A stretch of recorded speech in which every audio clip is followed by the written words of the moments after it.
2009లో అప్పుడు రాజకీయ ప్రస్థానం తప్ప 2003లో నేను మా నాన్నకి చెప్పాను. ఫస్ట్ ఈరోజు మా నాన్నగారు లేరు, స్వర్గస్థులయ్యారు. మా నాన్నకి మా అమ్మకి 2003లో చెప్పారు, అమ్మ నేను ఒకరోజు పాలిటిక్స్కి వెళ్తాను. మా అమ్మయ్య మా నాన్నకి నచ్చల మాట. శుభ్రమైన కెరీర్ పెట్టుకొని పిచ్చేంట్రా నీగానే. కానీ నేను చెప్పలేకపోయినా. ఆ రోజున నేను సినిమాలని దృష్టిలో పెట్టుకొని ఎదగలేదు, సమాజాన్ని దేశాన్ని దృష్టిలో పెట్టుకుని ఎదిగాను. సినిమా నాకు ఉపకరణం అయింది కానీ సినిమా నా జీవితం కాలం. చెప్పలేకపోయినా ఆ రోజున. నన్ను చాలామంది, మీరు అందరికీ నాకు గద్దరన్న ఎలా పరిచయం అనుకుంటున్నారు మీరు? రాజకీయాల ద్వారా కాదు. గద్దరన్న ఖుషీ సినిమా చూసి మా అన్నయ్య గారిని పట్టుకొని మా అన్నయ్య గారి దగ్గరికి వచ్చి, మా పెద్దన్నయ్య గారి దగ్గరికి వచ్చి, మీ తమ్ముడిని కలవాల్సిందే నేను. మా అన్నయ్య ఫోన్ చేశారు, అని నేను గద్దర్ గారు కలుస్తారంటాను. నాకు గద్దర్ గారు అంటే ఇష్టం చిన్నప్పటి నుంచి, మా నాగబాబు గారి దయ వల్ల. సరే కలిస్తే ఆయన ఎంత క్షుణ్ణంగా ఆయన పరిస్థితి చెప్పాడంటే, అది నువ్వు దేశం కోసం సమాజం కోసం ఆలోచించేవాడివి. నీ ఏ మేరా జహా అనే పాటలో నువ్వు భరతమాతని సంఖ్యలలో బంధించి పెట్టావు కదా, నీ భావం నాకు అర్థమైందిరా అన్నాడు. నువ్వంటే నాకు ఇష్టం రా తమ్మి అని చెప్పి ఆ రోజు నుంచి మాకు స్నేహం. అది నాకు అన్న తమ్ముడు బంధమైందని ఆయన చనిపోయేలోపు. అలాగే 2006లో నేను విపరీతంగా ఒక పిహెచ్డి కోసం, ఒక స్కాలర్ ఎలా చదువుతాడో పుస్తకాల మధ్యలో సినిమాలు చేశాను. అందుకే నా సినిమాలు మీకు నచ్చి ఉండకపోవచ్చు ఆ రోజున. కానీ నా జ్వలనాన్ని ఎక్కడో ఢిల్లీలో కూర్చొని ఒక్కళ్ళు, ఢిల్లీ యూనివర్సిటీలో పనిచేసే ఒక ప్రొఫెసర్, ప్రకాశం జిల్లాకు చెందిన వ్యక్తి, నాకు తెలియదు ఆయన ప్రకాశం జిల్లా వ్యక్తి. నా రోజున ఆయన వచ్చి మిమ్మల్ని కలవాలని చెప్పి ఒక నెల రోజులు నా వెంట పడితే ఆయన కలిశారు. ఆయన వచ్చి నన్ను ఒకే ఒక మాట అడిగారు 2006లో, మీరు రాజకీయాల్లోకి వస్తారా? బహుజన సిద్ధాంతం మేము ముందుకెళ్తాం. చాలామంది అడిగి నన్ను పంపించారు, మీరు సంసిద్ధం అంటే నేను మాట్లాడతాను, నేను కదుపుతానంటే. ఆ రోజున నాకు ఇంకా మెచ్యూరిటీ లేదు. ఒక కుటుంబాన్ని నడపడానికే చాలా శ్రమ పడాలి, ఒక కుటుంబాన్ని ఏకతాటిపైన తీసుకురావాలంటే నేను కష్టపడాలి, ఒక సినిమా చేయాలంటే నేను ఇంత కష్టపడాలి. ఇన్ని కోట్ల మందికి సంబంధించిన జీవితాన్ని ఒక భావంతో కట్టిపడేయాలంటే నాకు ఇంకా అంత మెచ్యూరిటీ లేదు. మెచ్యూరిటీ వచ్చిన రోజున మీకు తెలియజేస్తానని చెప్పాను. ఆ వ్యక్తి అప్పటి నుంచి ఇప్పటిదాకా అరుదుగా అప్పుడప్పుడు కలుస్తూ ఉంటాను. ఈ రోజున హైదరాబాద్ సెంట్రల్ యూనివర్సిటీ ప్రొఫెసర్, మీలో కొంతమందికి తెలిసి ఉండొచ్చు, ప్రొఫెసర్ శ్రీపతి రాముడు గారికి మనస్ఫూర్తిగా నా ధన్యవాదాలు తెలియజేస్తున్న. వారిని వేదికపైకి రమ్మని మనస్ఫూర్తిగా కోరుకుంటా ఉన్నాను. ఎందుకంటే మీరు ఓజీ ఓజీ అని అరుస్తూ ఉంటే, నన్ను సినిమాల కంటే కూడా సినిమాల్లో ప్రజలకి పనిచేసే మనిషిని చూశారు ఇలాంటి మేధావులందరూ, పోరాట యోధులందరూ. సో నాకు ఎప్పుడు కూడా ఆయన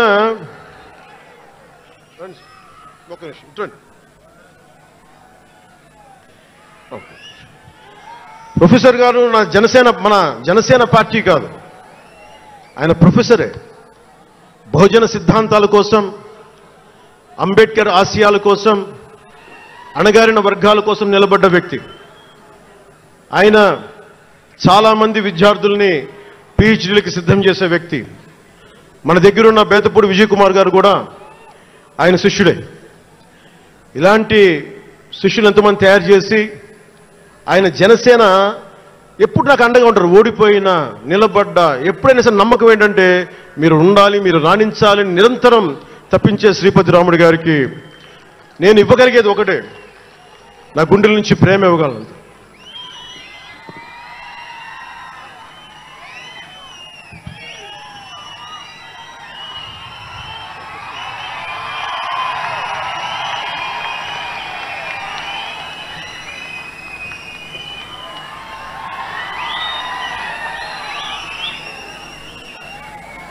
అంటే కృతజ్ఞత అనేది ఎంత అవసరం, గుర్తింపు ఎంత అవసరం అంటే మనం ఏదో అయినప్పుడు కాదు, ఏవి అవ్వనప్పుడు మనం వెంట నిలబడాల్సింది.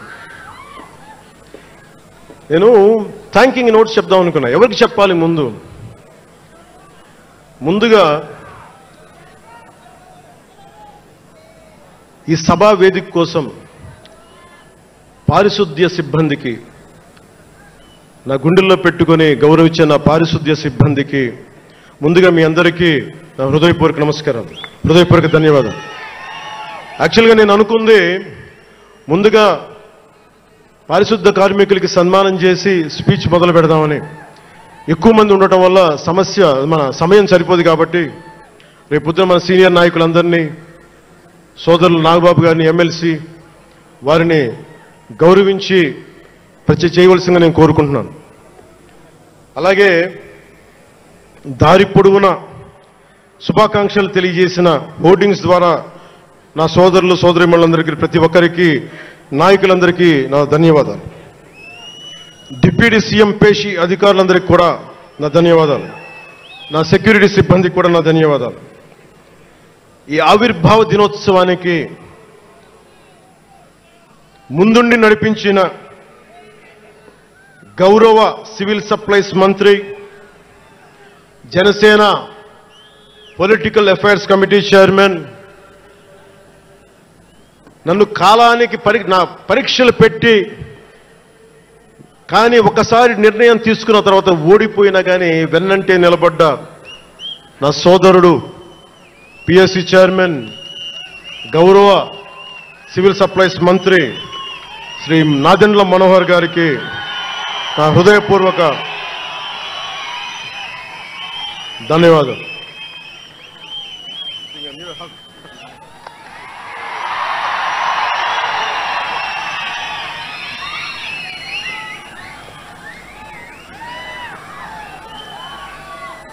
అలాగే 2009 నుండి 10 నుండి ఆయన పాలిటిక్స్లో లేకపోయినా నేనంటే ఇష్టం తోటి ఎప్పుడు నా వెన్నంటే ఉండే హరిప్రసాద్ గారికి ఏం ఆశించాలా, జీతాలు తీసుకోవాలా, జీతభత్యాలు లేవు, ఉన్నంతలోనే అన్నిటికీ పాపాల భైరవుడు ఆయన. పవన్ కళ్యాణ్ ఆ నిర్ణయం తీసుకోలేదంటే ఈయనే ఉంటాడు కారణం అంట. పవన్ కళ్యాణ్ తేలిక మాట నేస్తాడు అందరమాట. పవన్ కళ్యాణ్ కొంచెం ఆలోచన ఉంటుంది కదా, ఎవరికి ఇవ్వాలి, ఎందుకు ఇవ్వకూడదు. కానీ ప్రతిదానికి నేను తీసుకున్న నిర్ణయాలకి ఆయన భరించాడు. అలాంటి అన్నిటినీ భరించి నా వెన్నంటే ఉన్న హరిప్రసాద్ గారికి మనస్ఫూర్తిగా నా ధన్యవాదాలు.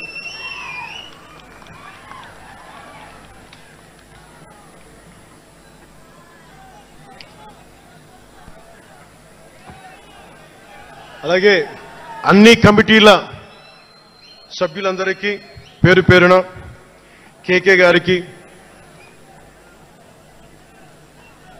తెగించే గుణమున్న పంచకర్ల సందీప్కి, పోరాటం చేసిన నాయకులందరికీ నా ప్రత్యేక ధన్యవాదాలు. సోషల్ మీడియా సిబ్బందికి, స్టేజ్ కల్చరల్ ఆర్టిస్టులందరికీ, ఫుడ్ సప్లైర్స్ అందరికీ, దాతలకి, డాక్టర్స్ టీమ్కి, ప్రతి ఒక్కరికి నా హృదయపూర్వక నమస్కారాలు. ఇందాక ఆ పైన హెలికాప్టర్లో వస్తుంటే చాలామంది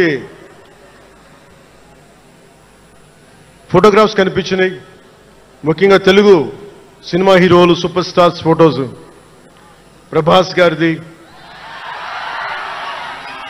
మహేష్ బాబు గారిది, జూనియర్ ఎన్టీఆర్ గారిది, అల్లు అర్జున్ గారిది, సాయి ధరమ్ తేజ్ గారి, నందమూరి అభిమానులు, మెగాస్టార్ చిరంజీవి గారి అభిమానులకి, మెగాస్టార్ తనయులు, గేమ్ చేంజర్ రామ్ చరణ్ గారి అభిమానులు, తెలుగు హీరోయిన్లు, ప్రతి నటుల అందరి హీరోల అభిమానులు, మీ అందరికీ కూడా నా ప్రత్యేక నమస్కారాలు, ధన్యవాదాలు. అలాగే పవన్ కళ్యాణ్ అభిమానులు కూడా నా హృదయపూర్వక నమస్కారం.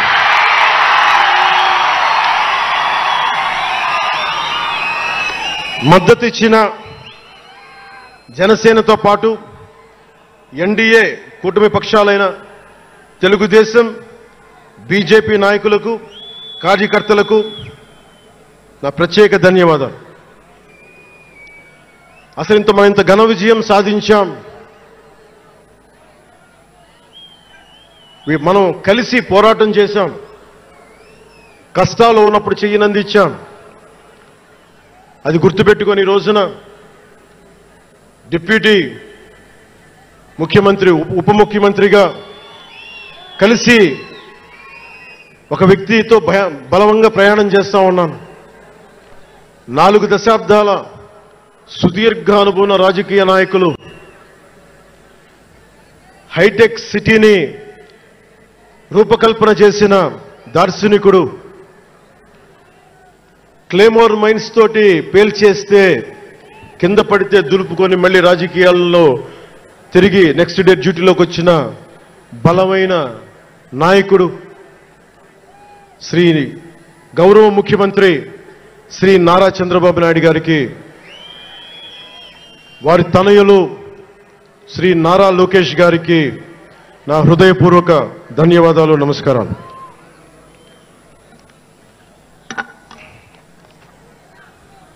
ఒకసారి నా నోటి నుంచి 11 సంవత్సరాలు నలిగాం కదా, మన ఎంపీలు మన పేర్లు నా నోటి గుండా చెప్పాలి మీ అందరికీ అని చెప్పడానికి.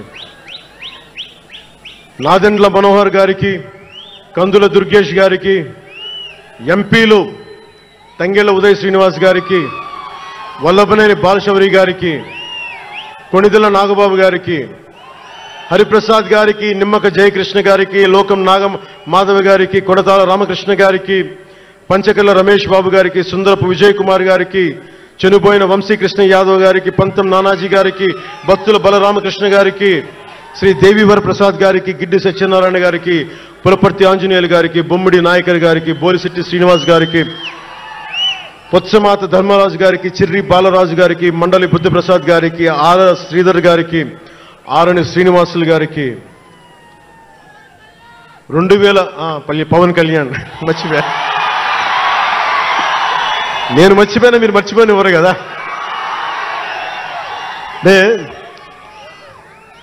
ఇది మనం 11వ సంవత్సరం, వారు 11కి అంకితం చేశాం.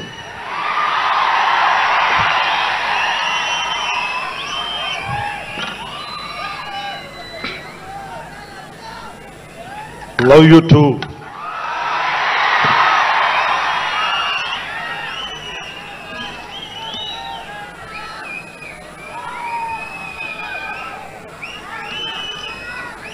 అలాగే ఈ సభకి పోలీస్ వ్యవస్థ మీకు తెలుసు, మనం ఎంత నలిగిపోయామో. గత 5 ఏళ్లలో మనం ఎంత నలిగిపోయామో మీకు తెలుసు. ఎన్ని ఇబ్బందులు పాలు చేశారో తెలుసు. ఆ రోజు నుంచి కూడా ఈ రోజుకి వరకు నాకు పోలీస్ శాఖ అంటే చాలా గౌరవం. ఎందుకంటే పోలీస్ శాఖకి స్వయం నిర్ణయాలు చేసే హక్కు ఉండదు, డ్యూటీ ఉంటుంది. బ్రిటిష్ వాళ్ళు పరిపాలించినప్పుడు పోలీస్ కూడా బ్రిటిష్ అధీనంలో పనిచేశారు తప్ప వాళ్ళకి ఇవ్వబడ్డ డ్యూటీ చేశారు. భగత్ సింగ్ని కొట్టమంటే కొట్టారు, జైల్లో పెట్టమంటే పెట్టారు, గాంధీ గారిని లాక్కెళ్ళిపోమంటే లాక్కెళ్ళిపోయారు. వాళ్ళు చేయకపోతే అది డ్యూటీకి విరుద్ధం అవుతుంది, చేయక తప్పదు. మరి అదే పోలీస్ ఆ రోజున వచ్చారు. స్వాతంత్రం వచ్చిన తర్వాత మిలిటరీ కూడా అంతే. అందుకనే నాకు పోలీస్ శాఖ మీద ఎప్పుడు వ్యక్తిగతంగా కోపం ఉండదు, ఏదో కొద్దిమంది వ్యక్తులు ఎక్కువ చేస్తే తప్ప. అలాగా ఈ రోజున చాలా గొప్పగా నిలబడ్డ, సహకరించిన పోలీస్ అధిపతి డీజీపీ గారికి, కాకినాడ జిల్లా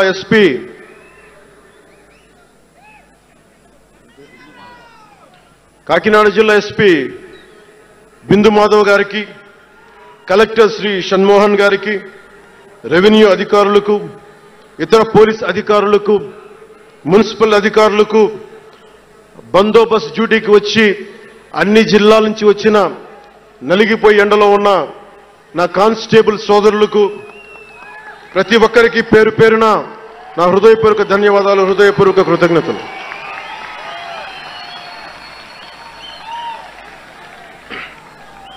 నా ఇష్టం, నా కోరిక ఎప్పుడూ సగటు మనిషిగా ఉండటమే. తన పని తను చేసుకుంటూ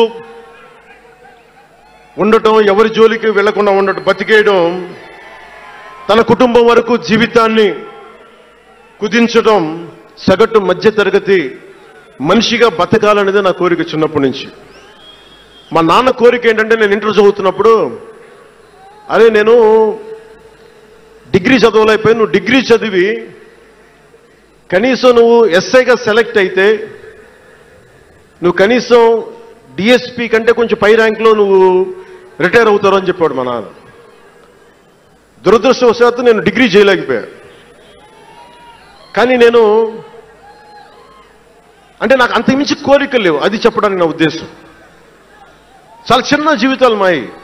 మా అన్నయ్య గారు ఏదో పొరపాటు యాక్టర్ అయిపోయారు తప్ప నాకు రావాలి నేను ఎప్పుడు అనుకోలే. అదే నెల్లూరులో, అదే ఫతేఖాన్పేటలో చిన్న ఇంట్లో ఇంకొక మామిడి మొక్క ఉంటే బాగుంటుంది అనుకున్న కోరిక తప్ప కోట్లు సంపాదించాలి, పేరు రావాలని ఎప్పుడు ఆశించాల. సో నన్ను ఎలా పెంచారు మా ఇంట్లో అంటే మీరు ఆశ్చర్యపోతారు.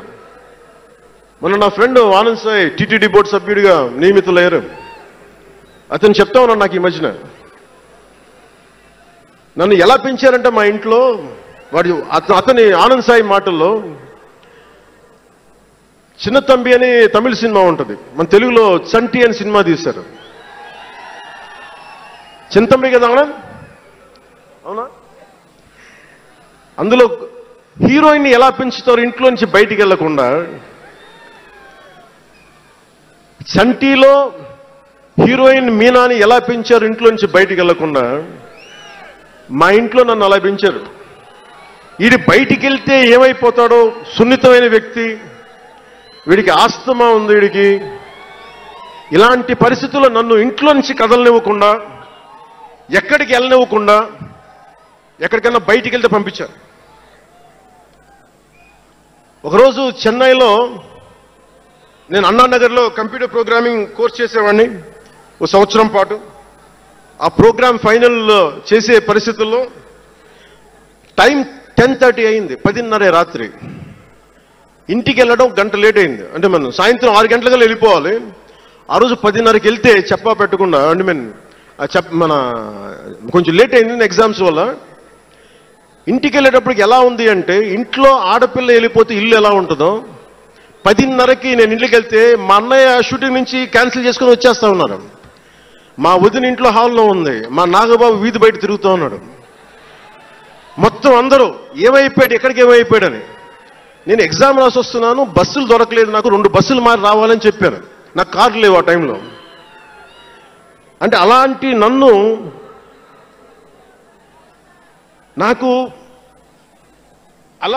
పెంచారు. నన్ను మా నాగబాబు గారు ఇక్కడే ఉన్నారు, అడగండి, ఆ రోజు గుర్తుండి ఉంటుంది ఆయనకి. అలాంటి నన్ను పాలిటిక్స్ చేస్తానని కానీ, సినిమాల్లోకి వస్తానని కానీ ఎవరు ఊహించల. ఎందుకంటే నేనే ఊహించల. పోనీ 18 ఏళ్ల వయసులోనో 20 ఏళ్ల వయసులోనో 10:30కి లేటుగా వచ్చామంటే ఒక అర్థం ఉంటుంది. అక్కడమ్మాయి ఇక్కడ అబ్బాయి, గోకులంలో సీత, సుస్వాగతం, తొలి ప్రేమ చేస్తున్న సమయంలో, మేబీ తొలి ప్రేమ ముందు అటో ఇటో, సంగీత్ థియేటర్లో, హైదరాబాద్ సంగీత్ థియేటర్లో క్లింట్ ఈస్ట్వుడ్ నాకు ఇష్టమైన హీరో, అతను సినిమాకి వెళ్ళా. బ్రిడ్జెస్ ఆఫ్ మాడిసన్ కౌంటీ అని ఒక ఇంగ్లీష్ నవల్ ఆధారంగా తీశారు. అది నాకు ఇస్తుంది ఆ నవల్. సో ఎలా తీశారని చెప్పి నేను షూటింగ్ రిలీజ్ కూడా అయిపోయినట్టుంది తొలి ప్రేమ. నేను నా ఫ్రెండ్ ఆనంద్ సాయిని, హరీష్ పాయిని, ఇంకో 2-3తోటి సెకండ్ షోకి వెళ్ళా. సెకండ్ షోకి వెళ్ళి ఇంటికి వస్తే కింద మా నాన్న, ఇంట్లో పైన రూమ్లో పడుకోవాల్సిన మా నాన్న కింద కుర్చీ వేసుకొని, ఓ నీల్ కమల్ చైర్ వేసుకొని నా కోసం వెయిట్ చేస్తా ఉన్నాడు. ఎక్కడికి రా వెళ్ళామని. షూటింగ్ అన్నాడు. షూటింగ్ అన్నాడు, సినిమాకి వెళ్ళానంటే ఆయన ఎట్లా తిట్టాడంటే నన్ను, నేను చాలా తప్పుడు పనులు చేసేస్తున్నట్టుగా, ఏదో బార్లో కూర్చొని తాగేసినట్టుగా. నేను అప్పటికి కొంచెం గుండె ధైర్యం తెచ్చుకొని చెప్పాను. మా నాన్న అంటే భయం, చిన్నప్పుడు చాలా కొట్టేవాడు మా నాన్న మమ్మల్ని. ఆ భయం నన్ను కొట్టింది తక్కువ కానీ మా అన్నయ్యని కొట్టింది ఎక్కువ. సో ఎముడికి మొగుల్లో ప్రసాద్ బాబు ఉంటాడు.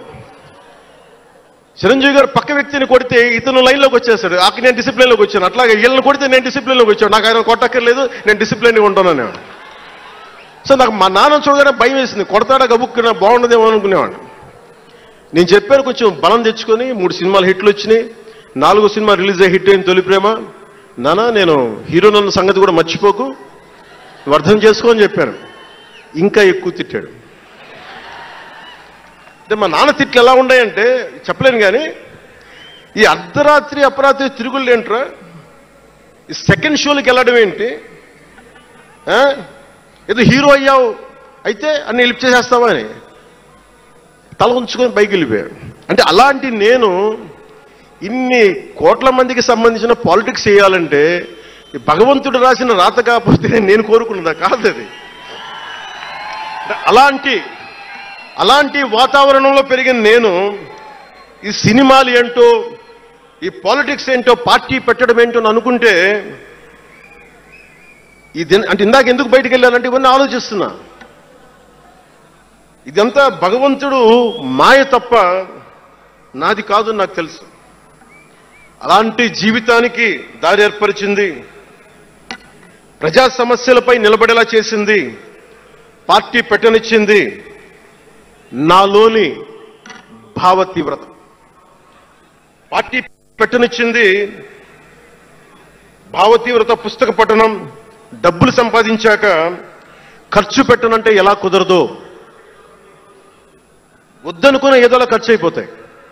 అలాగా కొంత జ్ఞానం వచ్చాక, కొంత చదివాక, కొంత చెయ్యగలిగే సత్తా ఉన్నాక నేను ఊరికనే కూర్చుంటాను, నేను ఏమి చెయ్యనంటే జీవితం అలా ఉండనివ్వదు. అలాంటి నన్ను ఏదో సాటర్డే సండే షూటింగ్ ప్రాక్టీస్కి వెళ్ళి మెడ్రాస్ రైఫిల్ క్లబ్లో, మార్నింగ్ లయోలా కాలేజీలో జాగింగ్ చేసుకొని, ఇంటికి వచ్చి పుస్తకాలు చదువుకొని, మా వదినకి ఏదైనా అవసరమైతే పనులు చేసి పెట్టి, ఇలాంటి నేను సగటు మనిషి, మధ్యతరగతి మనిషి, అంతమించి వేరే పట్ల. పనగల్ పార్క్ వెళ్ళి కూరగాయలు తీసుకురావడం, వంకాయ ఎంత, తక్కాలి ఎంత, అంటే మన ఉల్లిపాయలు వంకాయలు ఎంత అని ఇట్లాంటివి తీసుకొచ్చేవాడిని. నెల్లూరులో పెద్ద బజారు వచ్చి మన పెద్ద బజారు చిన్న బజార్కి వెళ్ళి ఇంటికి కావాల్సిన సామాన్లు తీసుకొచ్చేవాడిని. నాకు అంతమించి జీవితాన్ని కోరుకోలేదు నేను. అలాంటిది నేను యాక్టర్ అయ్యాను, ఈ రోజున పొలిటికల్ లీడర్ అయ్యాను, దేశమంతా గుర్తించే అయ్యానంటే ఇది ఏది కూడా నేను కోరుకుంది కాదు, నాకు ఇవ్వబడింది. అందుకే నేను కర్మే చేస్తాను, నేను ఫలితం ఆశించను.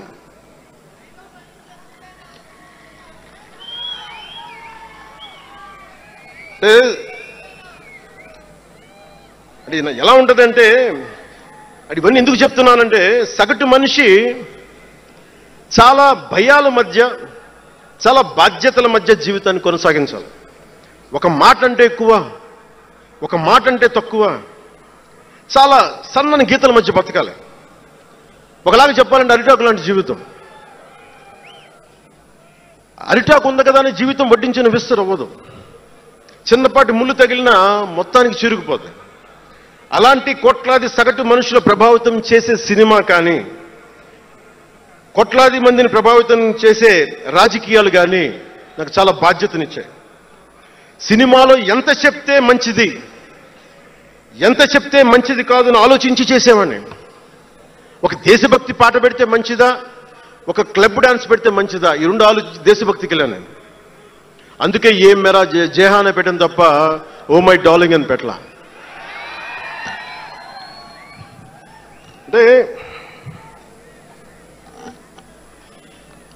అంటే ఎందుకు నేను ఆలోచిస్తానంటే, మనిషి మనెవరూ శాశ్వతం కాదు.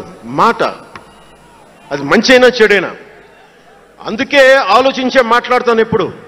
ఈ అన్న మాట ఒక తరం 2-3 తరాలు ఉండిపోతే పర్యవసానం ఏంటి, ఎనీ పబ్లిక్ పాలసీ, ఇవన్నీ ఆలోచించి నేను జనసేన కోసం ప్రతిపాదించిన 7 సిద్ధాంతాలు చాలా మదించి, శోధించి, తర్కించి మీ ముందు పెట్టింది. సంవత్సరం కాదు, 2 సంవత్సరాలు కాదు, నేను టీనేజర్గా ఉన్నప్పటి నుంచి నాకు నెల్లూరు డైకస్ రోడ్లో డాక్టర్ కరీముల్లా గారు నాకు ఆస్మాకు వచ్చినప్పుడల్లా నాకు డెర్ఫ్లిన్ ఇంజెక్షన్ ఇచ్చేవాళ్ళు. ఆయన కోసం వెయిట్ చేస్తూ ఉంటే ఒక బోర్డు నన్ను ఆకర్షించేది, prevention is better than cure అని. దాన్ని ఎప్పుడు గుర్తుండిపోయింది నాకు. అంటే వ్యాధి నివారణ కంటే, వ్యాధి చికిత్స కంటే కూడా వ్యాధి నివారణ మేలని. అందరూ చాలా మంది అనుకుంటారు కదా, ఎందుకు నాకు చెగువెరా ఇష్టం అంటే అది కమ్యూనిజమో మావోయిజం వల్ల కాదు. ఒకడు డాక్టర్ అయ్యండి, శారీరక రుగ్మతలు వస్తే బాగు చేసే డాక్టరు సమాజానికి పట్టే రుగ్మతలను ఎవడు బాగు చేస్తాడు అని చెప్పి డాక్టర్ వృత్తి వదిలి విప్లవకారుడు అయ్యాడు చూసారా, ఆ భావన నాకు ఇష్టం చెగువెరాలో. అంతేకాని అతను మావోయిస్టో కమ్యూనిస్టో అని కాదు, గెరిల్లా అని కాదు. ఆ మానవీయ కోణం నాకు నచ్చి దాన్ని ఇష్టపడ్డాను చెగువెరాని. ఆ సిద్ధాంతాలని అంటే ఎందుకు చెప్తున్నాను మీకంటే చాలా ఆలోచించి చేశాను. అంటే అంత వయసు నుంచి ఆ సిద్ధాంతాలని చాలా బలంగా విశ్వసించేవాడిని, ఆచరించేవాడిని కనుక, వాటి కోసం నిలబడేవాడిని కనుక, నిలబడినందుకు ఆ సిద్ధాంతాలు నన్ను దశాబ్దం రాజకీయ పోరాటం చేయగలిగే సత్తానిచ్చినాయి. ఈ రోజున 100% స్ట్రైకింగ్ రేట్తో జైకేతనాన్ని ఎగరేస్తున్నాం ఈ రోజునంటే జనసేన 7 మూల సిద్ధాంతాలే కారణం. మీకు మొన్న మన జనసేన ఆవిర్భావ దినోత్సవం అని అనగానే పవన్ కళ్యాణ్, నేను ఎంత పేరుందో నాకే తెలీదు, ఇంగ్లీష్ పేపర్లో కూడా రాస్తారని నా పేరు అనుకుంటాను అప్పుడప్పుడు. ఏదో నేషనల్ పేపర్లో ఢిల్లీ నుంచి ఎవరో తెలుగు జర్నలిస్ట్ పంపించలా, హిందీ జర్నలిస్ట్ పంపించారు నాకు. Pawan Kalyan changes his ideology left, right and centre అని. అంటే వీడి అవసరాలకి ఎలా పడితే అలా మార్చేస్తాడని నాకు అనిపించింది. అలా ఎలా పడితే అలా మార్చేసేవాడు 11 సంవత్సరాలు పార్టీని నడపగలడా? 7 సినిమాలతోటి సూపర్ స్టార్డమ్ రాగలదా? నేను వద్దనుకున్నా ఓజీ అని అంటా ఉంటారు, అవన్నీ వస్తాయా? 2007లో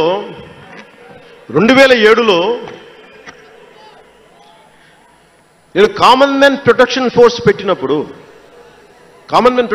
పెట్టినప్పుడు చాలా మంది నాకు ఇష్టమైన నాయకులు, ప్రభావితం చేసిన నాయకులు, ఒకరితో ఒకరికి సంబంధం లేదు. ఒకరు నారాయణ గురు అయితే ఇంకొకరు చెగువెరా, ఒకరు జయప్రకాష్ నారాయణ అయితే ఇంకొకరు లోకమాన్య బాలగంగాధర్ తిలక్, ఒకళ్ళు మదర్ తెరీసా అయితే ఇంకో వైపున భగత్ సింగ్. ఆ రోజు నన్ను అందరూ అన్నారు, నీకేంటి ఇంత పిచ్చి ఏంటి, నీకు కన్ఫ్యూజ్డ్ ఐడియాలజీ నీది అంటే నేను రోజు చెప్పలేకపోయాను అందరికీ. పవన్ కళ్యాణ్ ఐడియాలజీ ఏంటంటే ఇంత భిన్నమైన వ్యక్తుల్లో ఏకత్వం చూడగలగడం పవన్ కళ్యాణ్ ఐడియాలజీ. ఆ ఏకత్వాన్ని చూడగలిగాం కాబట్టి ఆ 7 సిద్ధాంతాలు వచ్చినాయి. నాకు ఒక్కొక్కరిలో నాకు నచ్చిన అంశాన్ని తీసుకొని నాకు వ్యక్తిగతంగా బలం ఇవ్వడం చూశాను. అది నా మీద ఎంత ప్రభావితం చూపించింది, అది ఎంత సక్సెస్ ఇచ్చిందో కూడా నాకు తెలుసు. అంటే నేను అందరిలాగా నేను కాలేజీలకి యూనివర్సిటీలకి వెళ్ళా, డాక్టరేట్ లేకుండా పోవచ్చు, యూనివర్సిటీస్కి వెళ్ళి ఉండకపోవచ్చు, కానీ జ్ఞానాన్ని సముపార్జించటం నా చిన్నప్పటి నుంచి ఈ క్షణం దాకా నేను ఎప్పుడూ ఆపలా, ఎప్పుడు నేర్చుకుంటానే ఉన్నాను. చిన్నప్పుడు ఇలస్ట్రేటెడ్ వీక్లీలు, ఫ్రంట్ లైన్ మ్యాగజైన్లు, న్యూస్ పేపర్లు, సోవియట్ భూమి పత్రికలు, చరిత్ర, సంస్కృతి పుస్తకాలు, సాహిత్యం, ఫిలాసఫీ, ఫారిన్ అఫైర్స్ ఇవేమి చదవడం ఆపలా ఇప్పటిదాకా. అవన్నీ సామాజిక, చారిత్రక, రాజకీయ అంశాల మీద అవగాహన లేకుండా ఎందుకు పార్టీ పెడతాం? దేశ విభజన, కలోనియల్ చరిత్ర, తిరుగుబాట్లు, చిట్టాగాంగ్, విప్లవ వీరులు, తాకట్టులో భారతదేశం, యాడమ్ స్మిత్లు, మాల్థూసియన్ థీరీలు చదవకుండా, అర్థం చేసుకోకుండా పార్టీ పెట్టేస్తామా? అంటే ఇవన్నీ ఇంత అవగాహన, ఇంత సామాజిక పరిజ్ఞానం సినిమాలు చేసుకునే వాడికి ఎలా ఉంటుంది అవగాహన అని? అదే కదా. అంటే దానికోసం ఎలా పుట్టాలండి? ప్రత్యేకంగా తెల్లగడ్డ వేసుకొని పుట్టాలా అండి? ఆకాశంలోకి చూస్తా తెల్లగడ్డం వేసుకొని సామాన్యుడికి అర్థం కాని లిటరీ టర్మ్స్ తోటి మాటల్ని మాట్లాడాలా? పోనీ పార్టీ పెట్టాలి అంటే నాన్న ముఖ్యమంత్రి అయి ఉండాలా? మావయ్య కేంద్ర మంత్రి అయి ఉండాలా? బాబాయిని చంపించుండాలా అని ఎక్కడ రాసిలేదు కదా.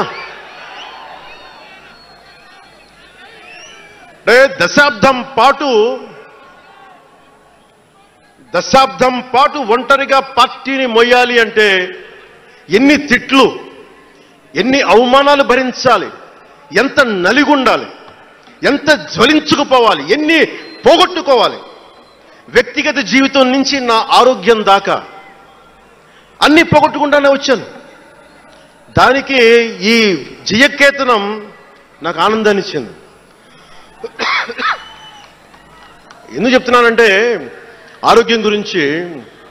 నేను మార్షల్ ఆర్ట్స్ చేసేటప్పుడు 3 గ్రనైట్ రాళ్లు గుండెల మీద పెట్టుకొని పగలగొట్టించుకునేవాడిని. 3 9 ఏళ్ల పిల్లలు, 8 ఏళ్ల పిల్లలు ముగ్గురిని ఒకళ్ళని ఇలా పట్టుకుని ఇంకొకటి భుజాల మీద కెక్కించుకుని గుడుంబ శంకర్లో మోసుకొచ్చినంత బలం ఉంది. చూడటానికి బక్కగానే ఉంటా, కానీ బలం అపారం ఉండేది. అలాంటి నేను ఈ రోజున నాకు రెండో కొడుకు నేను ఎత్తుకోలేను. పెద్ద కొడుకుని ఎలాగ ఎత్తుకోలేను అనుకోండి, అది వేరే విషయం. నా రెండో కొడుకుని చిన్నోడు 6 7 సంవత్సరాలు, వాడిని ఎత్తుకోలేను నేను. అంత బలహీన పడిపోయాను. కానీ బలం తెచ్చుకుంటాం మీ అందరి ఆశీస్సులతోటి, బద్దలు కొడతాం మళ్ళీ. అంటే రాజకీయాల్లో ఉండాలంటే 2 పిచ్చి పవర్ హంగ్రీ ఉండాలి, లేదా బలమైన సైద్ధాంతిక బలమన్నా ఉండాలి. వ్యక్తిగా ఎదగాలి, పదవే ముఖ్యం, అధికారమే ముఖ్యం.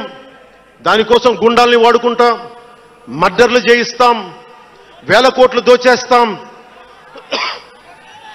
కులాలని కెలికేస్తాం, రకరకాల విద్వేషాలు రెచ్చగొడతాం, తద్వారా లాభపడతాం అన్నది ఇంకో పద్ధతి. నేను అది కోడికత్తిని వాడుకుంటాం, నేను అలాంటివి ఎంచుకోలే. సైద్ధాంతిక రాజకీయాన్ని ఎంచుకున్నాను. నాకు ఊహ తెలిసినప్పటి నుంచి అలాగే బతికాను. అందుకే నేను సమాజం, సమతుల్యత, భావితరాల భవిష్యత్తు, దేశం అంతరంగిక భద్రత, దేశ భద్రత, శత్రు దేశాల దాడులు ఆలోచించి దశాబ్దంన్నర నలిగి గుండె రగిలి అందరిలోనూ చైతన్యం రగిలించి ఈ రోజున జనసేన జయకేతనం ఎగరవేస్తున్నాం. ఇది జనసేన పద్ధతి. Registered party to recognised party. It took us a decade time, decade plus.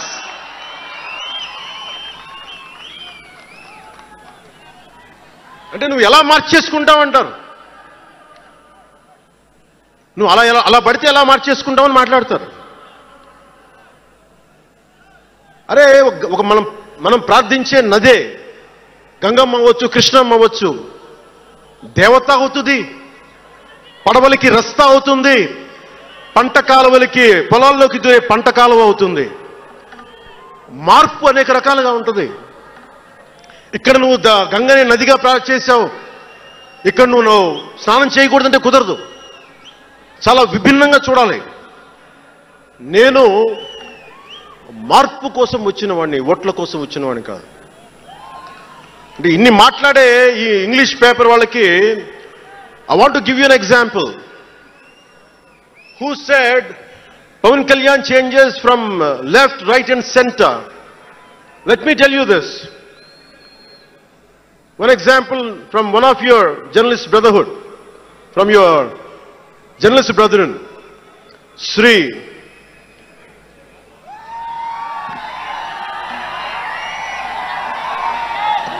M.J. Akbar. He wrote a book called Riot After Riot. ఆ పుస్తకంలో ఎంటైరిటీ అంతా how BJP is wrong, how BJP is communal అని all the stories he picked up. is all about anti-BJP. But in 2014, same Mr. MJ Akbar has become MP for BJP. బీజేపీని తిట్టిన వ్యక్తే కాంగ్రెస్లో ఉండి బీజేపీకి వెళ్ళి మారగలిగినప్పుడు తప్పులేదు, కానీ నేను ఇన్ని రకాలుగా మాట్లాడి తప్పైపోయింది అది. అంటే ఇది, let me tell you, I blended the best of everybody. I have tested it on myself personally and applied to the party. That's why we got 100% striking rate.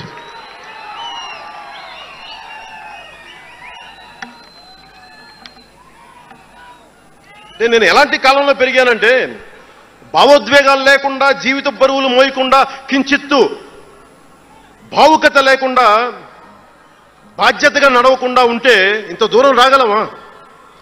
జీవితంలో నిన్న కాగితాలు ఎలా జరిగిపోతాయి? అంత ఫ్లూక్ అండి అంటే 21 సీట్లతో 100% వచ్చేస్తామా? 151 సీట్లు ఉన్న ఆ పార్టీని 11 సీట్లకి రానివ్వగలమా? ఎంత పోరాటం చేశాం మనం, ఎంత నలిగాం.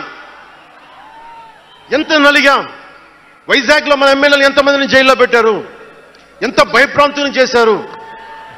బయటికి వస్తే ఆ రోజు నన్ను అందరూ అడిగారు, మీరు వెంటనే ప్రధానమంత్రి గారికి చెప్పండి, ఫోన్ చేయండి, మీకు తెలుసు కదా అంటే, నేను ఒకటే అన్నా, ప్రజల్ని కాపాడటానికి వచ్చాను నేను, నన్ను కాపాడమని ఎవరిని నేను అడగదు, ప్రధానమంత్రి గారైనా సరే.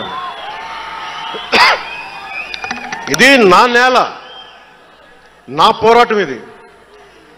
నా మీద చెయ్యి వెయ్యమని చెప్పండి, చెప్తాను నేనేంటో అని చెప్పాను. అంటే నేను ఎవరో వస్తారని నేను ఎప్పుడు చేయను, నేను ఎంత నిలబడగలను అదే నా మెజర్ అంతే. నేను ఎలాంటి జీవితం నుంచి వచ్చానంటే, నాకు చుట్టుపక్కల పేరెంట్స్ కమ్యూనిస్టులు, పిల్లలేమో క్యాపిటలిస్టులు, అలాంటి లెఫ్ట్ భావాలతో ఉన్న నాయకుల్ని, వారి పిల్లల్ని నేను నెల్లూరులో చూసేవాడిని. అంటే మార్పు అనేది అవసరం. నాన్న కమ్యూనిస్ట్ కదా అని కొడుకు క్యాపిటలిస్ట్ అవ్వకూడదనే రూల్ లేదు, ఇలాగే ఉండాలని ఏం లేదు. అంటే సహజం, అంటే మార్పు చాలా సహజం, ఎదగడానికైనా దిగజారడానికైనా సరే. వారి ప్రవర్తనని, వారి ఆలోచన విధానాన్ని బట్టి ఉంటుంది.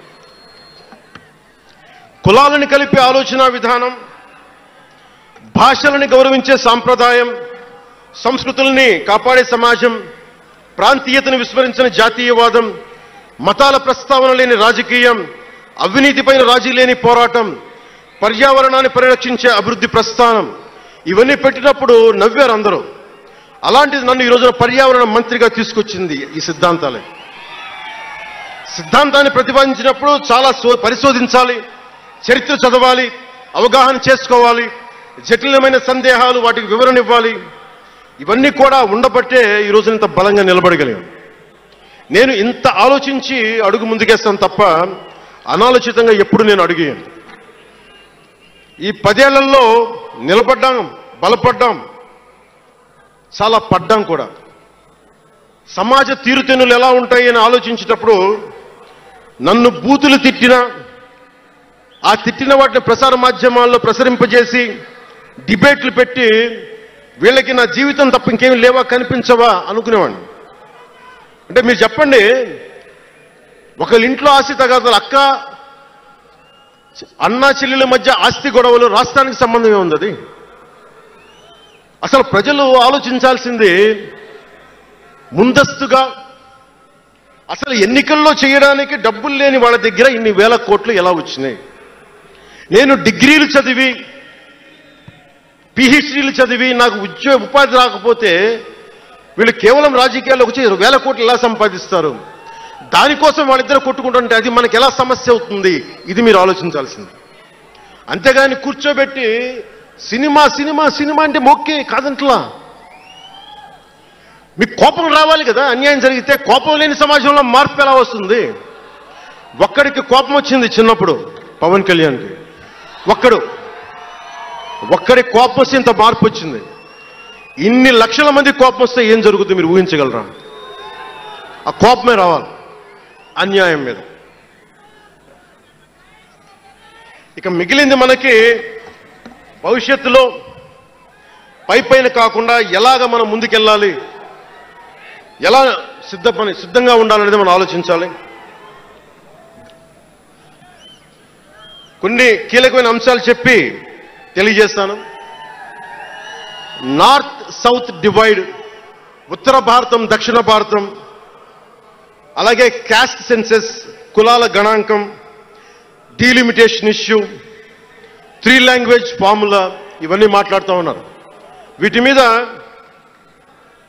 అలాగే మనం భవిష్యత్తులో సనాతన ధర్మ రక్షణ బోర్డు కానీ, ఫ్రీ హిందీ టెంపుల్స్ కానీ, ఇవన్నిటి మీద ఒకసారి మాట్లాడి నా అభిప్రాయాలు తెలియజేస్తాం. ఎందుకంటే భవిష్యత్తుకి దిశానిర్దేశం చేయాల్సిన సమయం ఇది. అందుకని మీకు కొంచెం ఓపికగా వినండి ఇది. ఎందుకంటే ఇది సరదాలకి అల్లర్లకి సమయం కాదు, ఇది భవిష్యత్తుని నిర్దేశించే సమయం. దశాబ్దంన్నర తర్వాత వచ్చింది, అంటే 2009 నుంచి ఇప్పుడు దాకా చేస్తే వచ్చింది. సో నేను ఏం కోరుకుంటానంటే, అల్లరి చిల్లరగా ఉండేవాళ్ళు నాకు అవసరం లేదు, నిలకడగా నిలబడేవాళ్లే నా సైన్యం.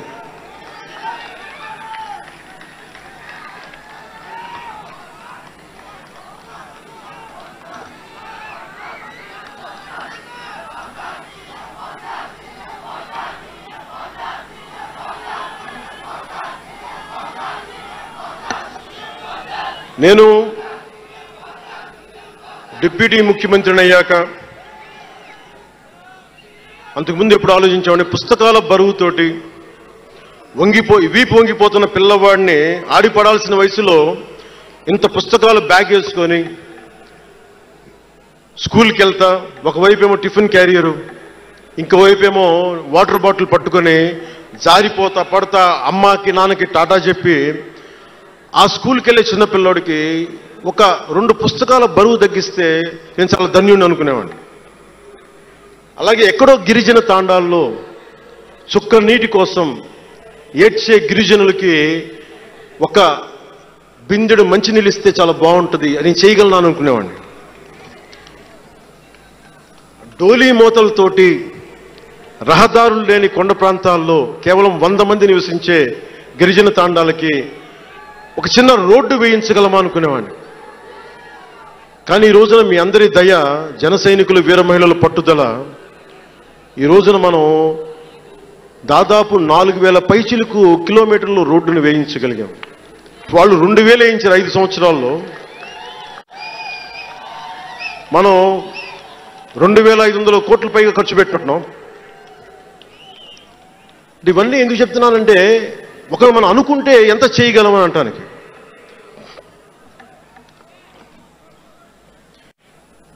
సమస్యలు ఏమున్నాయి మన దేశంలో ఇప్పుడంటే,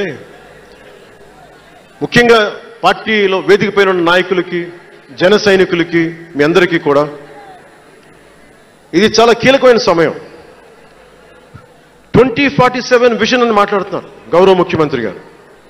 2047 ప్రధానమంత్రి గారు మాట్లాడుతున్నారు. వికసిత్ భారత్, స్వర్ణ ఆంధ్రప్రదేశ్, $2 ట్రిలియన్ ఎకానమీ, భారతదేశం ప్రపంచంలోనే 3వ ఆర్థికంగా బలంగా ఉండే దేశం అవ్వాలని ఆలోచిస్తూ ఉన్నాం. ఇంత బలమైన దేశం కావాలి అంటే బలమైన ప్రజలు ఉండాలి, బలమైన నాయకత్వం ఉండాలి. నేను ఎందుకు ఇంత తపన పడతాను మీ అందరి కోసం అంటే, నాకు ఈజీగా వెళ్ళిపోయే వ్యక్తులు అవసరం లేదు, నాకు గోల చేసే వ్యక్తులు అవసరం లేదు. దేశం కోసం నిలబడే యువత కావాలి, నాకు చీల్చి చెండాడే యువత కావాలి, నాకు దేశం కోసం. అంటే ఎందుకు చెప్తున్నానంటే, సర్దార్ వల్లభాయ్ పటేల్ గారిని అడిగారంట. బెంగాల్ రాష్ట్ర విభజన అప్పుడు 1920లో విభజిస్తున్నాం అనుకున్నప్పుడు దేశంలో ఉన్న జాతీయ నాయకులు అందరూ వచ్చారు, జరగకూడదని ఆప్ చేశారు. అలాంటిది భారతదేశాన్ని పాకిస్తాన్గా, భారత్గా విభజిస్తుంటే మీరు ఎందుకు చేయలేకపోయారు, ఆపలేకపోయారు? ఒక రాష్ట్రాన్ని ఆపగలిగినప్పుడు ఇది ఎందుకు ఆపలేకపోయారంటే, ఆయన అన్న మాటలు ఏంటంటే, మాకు వయసు అయిపోయింది, పెద్దవాళ్ళం అయిపోయాం, జైలులో నలిగిపోయాం, సరికొత్త యువరక్తాన్ని తయారు చేయలేకపోయాం, మాకు శక్తి సన్నగిల్లింది అని. అందువల్ల వదిలేయాల్సి వచ్చింది చేతుల. అది నాకు చాలా ప్రేరణ అయింది. నెక్స్ట్ అందరం గౌరవ ముఖ్యమంత్రి గారు వికసిత్ ఆంధ్రప్రదేశ్ కోసం ఆలోచిస్తున్నారు. నేను వికసిత్ ఆంధ్రప్రదేశ్ కోసం ఆలోచించే వాళ్ళు ఉన్నారు. నేను ఆలోచిస్తుంది భవిష్యత్తుని నిర్మించగలిగే యువ నాయకత్వం. ఈరోజు ఒక్కడు తలుచుకుంటే ఎంతమంది ఎమ్మెల్యేలు వచ్చారో చూడండి. ఫస్ట్ టైం ఎమ్మెల్యేలు ఎంతమంది ఉన్నారు. అలాంటిది మీ నుంచి ఊరికి 100 మంది నాయకుల్ని తయారు చేయాలి.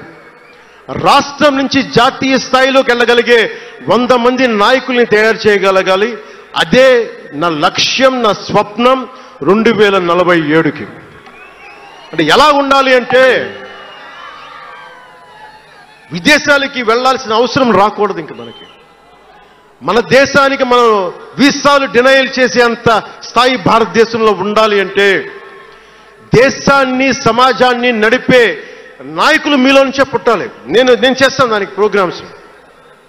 ఈ రోజున వేదిక పైన ఉన్న స్పోక్స్ పర్సన్స్ అందరూ ఎలా వచ్చారనుకుంటున్నారు మీరు? హరిప్రసాద్ గారికే చెప్పాను నేను, సార్ ఎలా చేయమంటారు సార్ మమ్మల్ని అడిగితే, మీరు వెళ్ళి జనంలోకి వెళ్ళండి, ఎవరైతే మాట్లాడగలరో వాళ్ళు పిలవండి అంటే అలా పిలిస్తేనే ఇక్కడున్న స్పోక్స్ పర్సన్స్ అందరూ కూడా జనం మధ్యలోంచి పికప్ చేసిన వాళ్ళు అలా తయారు చేశాం. పార్టీ నిర్మాణాన్ని అలా చేశాం. నా కోరిక ఆంధ్రప్రదేశ్ తెలంగాణ నుంచి దేశాన్ని ప్రభావితం చేసే 100 మంది యువ నాయకుల్ని, మహిళలు కావచ్చు, యువకులు కావచ్చు, అదే నా లక్ష్యం. దానికోసం పనిచేద్దాం మనందరం. ఎందుకంటే సరైన నాయకులు లేకపోతే చిల్లర వేషాలు వేసేవాళ్ళు, పనికి మాలిన వేషాలు వేసేవాళ్ళు చూశాం కదా గత ప్రభుత్వంలో ఎలా ప్రవర్తించారు. వాళ్ళు వచ్చారు అంటే బలహీనత మనది, తప్పు మనది. ఎవడు వచ్చినా వదిలేస్తున్నాం మనం. అందుకని మీరందరూ దానికి సంసిద్ధం అవ్వండి. ఇంకొక మాట వాళ్ళు మాట్లాడింది ఇందాక ఆ ఇంగ్లీష్ పత్రికలో ఒకటి చెగువేరా గురించి మాట్లాడారు. దానికి సమాధానం చెప్పాను. ఇంకోటి ఏమంటారంటే Pawan Kalyan has suddenly become a Hindu defender, a Sanatani defender అని. Do I have to become a defender for Sanatana Dharma? It is within my blood. I don't have to prove it.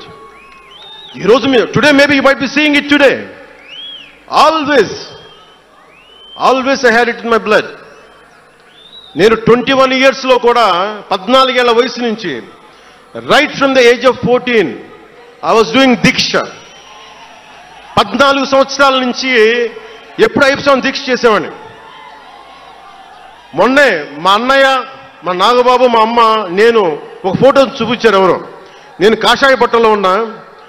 మా అన్నయ్య, మా పెద్దన్నయ్య, మా చిన్నయ్య, మా పెద్దన్నయ్య, మా అమ్మ నవ్వుతూ ఉన్నారు. నేను ఈ ఫోటో ఎలా పెట్టానంటే ఏంటి జీవితం, వైరాగ్యంతో ఉండేవాడు. అంటే నేను నా ధర్మం మీద నాకు అంత గౌరవం. సో నాకు మీరెవరూ కొత్తగా సర్టిఫికేట్లు ఇవ్వాల్సిన అవసరం లేదు. నేను మీకు ప్రూవ్ చేసుకోవాల్సిన అవసరం అంతకంటే లేదు. అంటే చిన్నప్పుడు ఎలా ఉండేయండి పరిస్థితులు, ఏదైనా మాట్లాడదాం వీళ్ళందరితో అంటే సడన్ గా నువ్వు తిరుపతి లడ్డూలు కల్తీ అయిపోతే నువ్వు ఎర్ర బట్టలు వేసుకొని ఇవన్నీ మాట్లాడుతున్నావు అంటే నేను చెప్పండి, మీరు ఇప్పుడు దాకా 219 టెంపుల్స్, 219 టెంపుల్స్ అపవిత్రం చేస్తే, మన అంతర్వేది రథాన్ని తగలబెడితే నేను వచ్చిండొచ్చు కదా. రామతీర్థంలో రామచంద్రుల వారి విగ్రహాన్ని తల నరికేస్తే నేను బయటకు వచ్చి గోల చేసి ఉండొచ్చు కదా. ఎందుకు స్టేట్మెంట్గా పరిమితం అయ్యాం? చిన్నప్పటి నుంచి మా ఇంట్లో రామనామ జపం ఉండేది. మా నాన్న ఉమ్మడి కమ్యూనిస్ట్ పార్టీ సభ్యుడు, ఎథీస్ట్ ఒకప్పుడు, టీన్స్లో 20లో. ఆయన మరి ఎలా మారిందో మనసు తెలియదు కానీ విపరీతం రామభక్తుడు అయిపోయాడు. నేను పుట్టేటప్పటికి మా ఇంట్లో ఎప్పుడూ రామనామమే ఉండేది. ఆ రామనామాన్ని జపిస్తూనే నాకు జబ్బు వచ్చినా మా నాన్న రామనామం చెప్పేవాడు. అలాంటి రామనామం జపించే మాకు రాముడి విగ్రహం తల నరికేస్తే కోపం రాకూడదంటారేంటి మీరు? ఇదే మీకు ఒక మహమ్మద్ ప్రవక్తకి పవిత్ర రంజాన్ మాసంలో మహమ్మద్ ప్రవక్తకి మీరు ఒక మాటని దూషించగలరా? దూషించి బతకగలరా? అల్లాని ఒక మాట అనగలరా? జీసస్ క్రైస్ట్ ఒక మాట అనగలరా? మేరీ మాతని ఒక మాట అనగలరా? కానీ పార్వతీ దేవిని తిడతారు, లక్ష్మీ మాతని తిడతారు. అంటే నువ్వు ఇస్లాంకి అపవిత్రం జరిగితే మాట్లాడితే సెక్యులరిజం, జగన్మాతకి కానీ పార్వతీదేవికి కానీ శివుడికి కానీ రాముడికి కానీ అయ్యప్పకి కానీ అపవిత్రం జరిగితే మా మనోభావాలు బాధపడకూడదు, గాయపడకూడదు, నోరు మూసుకొని కూర్చోవాలి. ఆ జనరేషన్ పోయిందిరా బాబు, ఆ జనరేషన్ పోయింది. ఒక తప్పుని తప్పుగానే చెప్తాం. ఒక హిందువు ఒక ముస్లిం పట్ల తప్పు చేస్తే తప్పనే చెప్తాం. ఓల్డ్ సిటీలో ఉండే ఒక నాయకుడు 15 నిమిషాలు కళ్ళు మూసుకోండి, పోలీసుల్ని మేము హిందువులకి ఏంటో మేము చూపిస్తామంటే అది తప్పు పట్టకూడదంటే ఎట్లా? అది మతోన్మాదమా? ఏం మాట్లాడుతున్నారు మీరు? బతుకమ్మ బతుకమ్మ బతుకమ్మ అని చెప్పి బతుకమ్మ పాటని మీరు వెటకారం చేసి ఓల్డ్ సిటీ నాయకుడు మాట్లాడితే దాన్ని డిఫెండ్ చేసుకోవటం హిందూ అహంకారం అంటే నేను ఏం చెప్పండి? నేను అంటే అల్లాహకు ఒక న్యాయం, మహమ్మద్కి ఒక న్యాయం, అమ్మవారికి ఇంకో న్యాయమా? అలా కుదరదు బాబు. ఈ ధర్మం అందరికీ సమాన అవకాశం ఇచ్చింది. సనాతన ధర్మం ఉండబట్టే విజయనగర రాజులు మస్జిద్ కట్టించారు. సనాతన ధర్మం కాబట్టే బంగ్లాదేశ్ని హిందువుల రక్తంతో తడిపి బంగ్లాదేశ్కి విముక్తి కలిగించాం. ఈ చరిత్ర తెలుసుకుంటే కదా. దేశ విభజన జరిగింది. మీరు ఎంతమందికి తెలుసు దేశ విభజన కష్టాలు? మీరు సినిమాలు నడుస్తారు, అక్కడ తాగిపోయారు మీరు. నేను అక్కడ తాగలా. నేను అమితాబ్కి ఫ్యాన్ని, నేను చిరంజీవి గారికి ఫ్యాన్ని, కానీ దేశానికి అంతకంటే పెద్ద ఫ్యాన్ నేను. అంటే మీరు మనందరికీ బాబాసాహెబ్ అంబేద్కర్ గారి గురించి తెలుసు. First law minister of Bharat. ఎక్కడికి వెళ్ళినా ఆయనకి 100 అడుగులు, తెలంగాణకి వెళ్ళినా ఆంధ్రాకి వెళ్ళినా 100 అడుగులు ఇంకా పైన విగ్రహం పెట్టి మనం ఆరాధిస్తాం. మీకు ఎవరికైనా తెలుసా? అంటే సనాతన ధర్మాన్ని తిడతా ఉంటారు. మీకు ఎవరికైనా తెలుసా? పాకిస్తాన్ ఫస్ట్ లా మినిస్టర్ దళిత కమ్యూనిటీకి చెందిన జోగేంద్రనాథ్ మండల్. ఆయన పేరు ఎప్పుడైనా విన్నారా? ఎంతమంది వినుంటారు? ఆయన ఏ పరిస్థితిలో చచ్చిపోయారో తెలుసా? ఆయన నేను భారతదేశాన్ని నమ్మను, పాకిస్తాన్ని నమ్ముతాను అంటే అంబేద్కర్ గారితో సహా చాలా మంది వద్దని చెప్పినా కానీ ఆయన పాకిస్తాన్కి వెళ్ళిపోయి దాన్ని బంగ్లాదేశ్లో చాలా హిందూ జిల్లాలు కలిపేసి ఆయన దళిత కులాల నుంచి వచ్చిన వ్యక్తి. అందరూ ఆయన మాటలు నమ్మి ఆయన సమాజం హిందువులందరూ ఉండిపోతే దేశ విభజన తర్వాత జరిగిన గొడవల్లో దాదాపు ఆయన కుటుంబంలో బంధువులందరినీ ఊచకోతకొచ్చి చంపేశారు. పాకిస్తాన్ లా మినిస్టర్గా వెళ్ళిన వ్యక్తి భారతదేశానికి తిరిగి కాందీసుకుడుగా వచ్చి చనిపోయారు ఆయన. అంటే ఏం చెప్తున్నది ఇది? 10-12% ఉండే హిందువులు పాకిస్తాన్లో, 10-12% ఉండే హిందువులు ఉండే పాకిస్తాన్లో, బలూచిస్తాన్లో అంతమంది ఉండే హిందువులు ఈ రోజున 1%-2% పడిపోయారు. బంగ్లాదేశ్ గొడవల నుంచి హిందువులు పారిపోతున్నారు. మన దేశంలో అలా జరిగిందా? ఎంత మర్యాద ఇస్తాం ఇస్లాంకి? నా దగ్గర ఉండే వ్యక్తులను అడగండి, ఇస్లాం పాటించే నా దగ్గర ఉండే నా సన్నిహితులను అడగండి. ఇది పవన్ కళ్యాణ్ గొప్పతనం కాదు, సనాతన ధర్మం నాకు నేర్పింది ఇది. నువ్వు రాముణ్ణి ఆరాధించు, అల్లాని గౌరవించు, అల్లాని ద్వేషించమని మాకు సనాతన ధర్మం చెప్పలా. ఇది చెప్పాలి, అర్థం చేసుకోవాలి. ఇది ఈ సూడో సెక్యులరిస్టులు, కుహాన సెక్యులర్ వాదులు. నేను ఒకసారి వైజాగ్లో 19లో ఒక సీనియర్ నాయకులను అడిగాను. నేనేమడిగానంటే secularism, what is the true meaning of secularism అని. అలా మాట వచ్చి నేనేమడిగానంటే, మీరు ఒక హిందువు తప్పు చేస్తే ఖండించండి,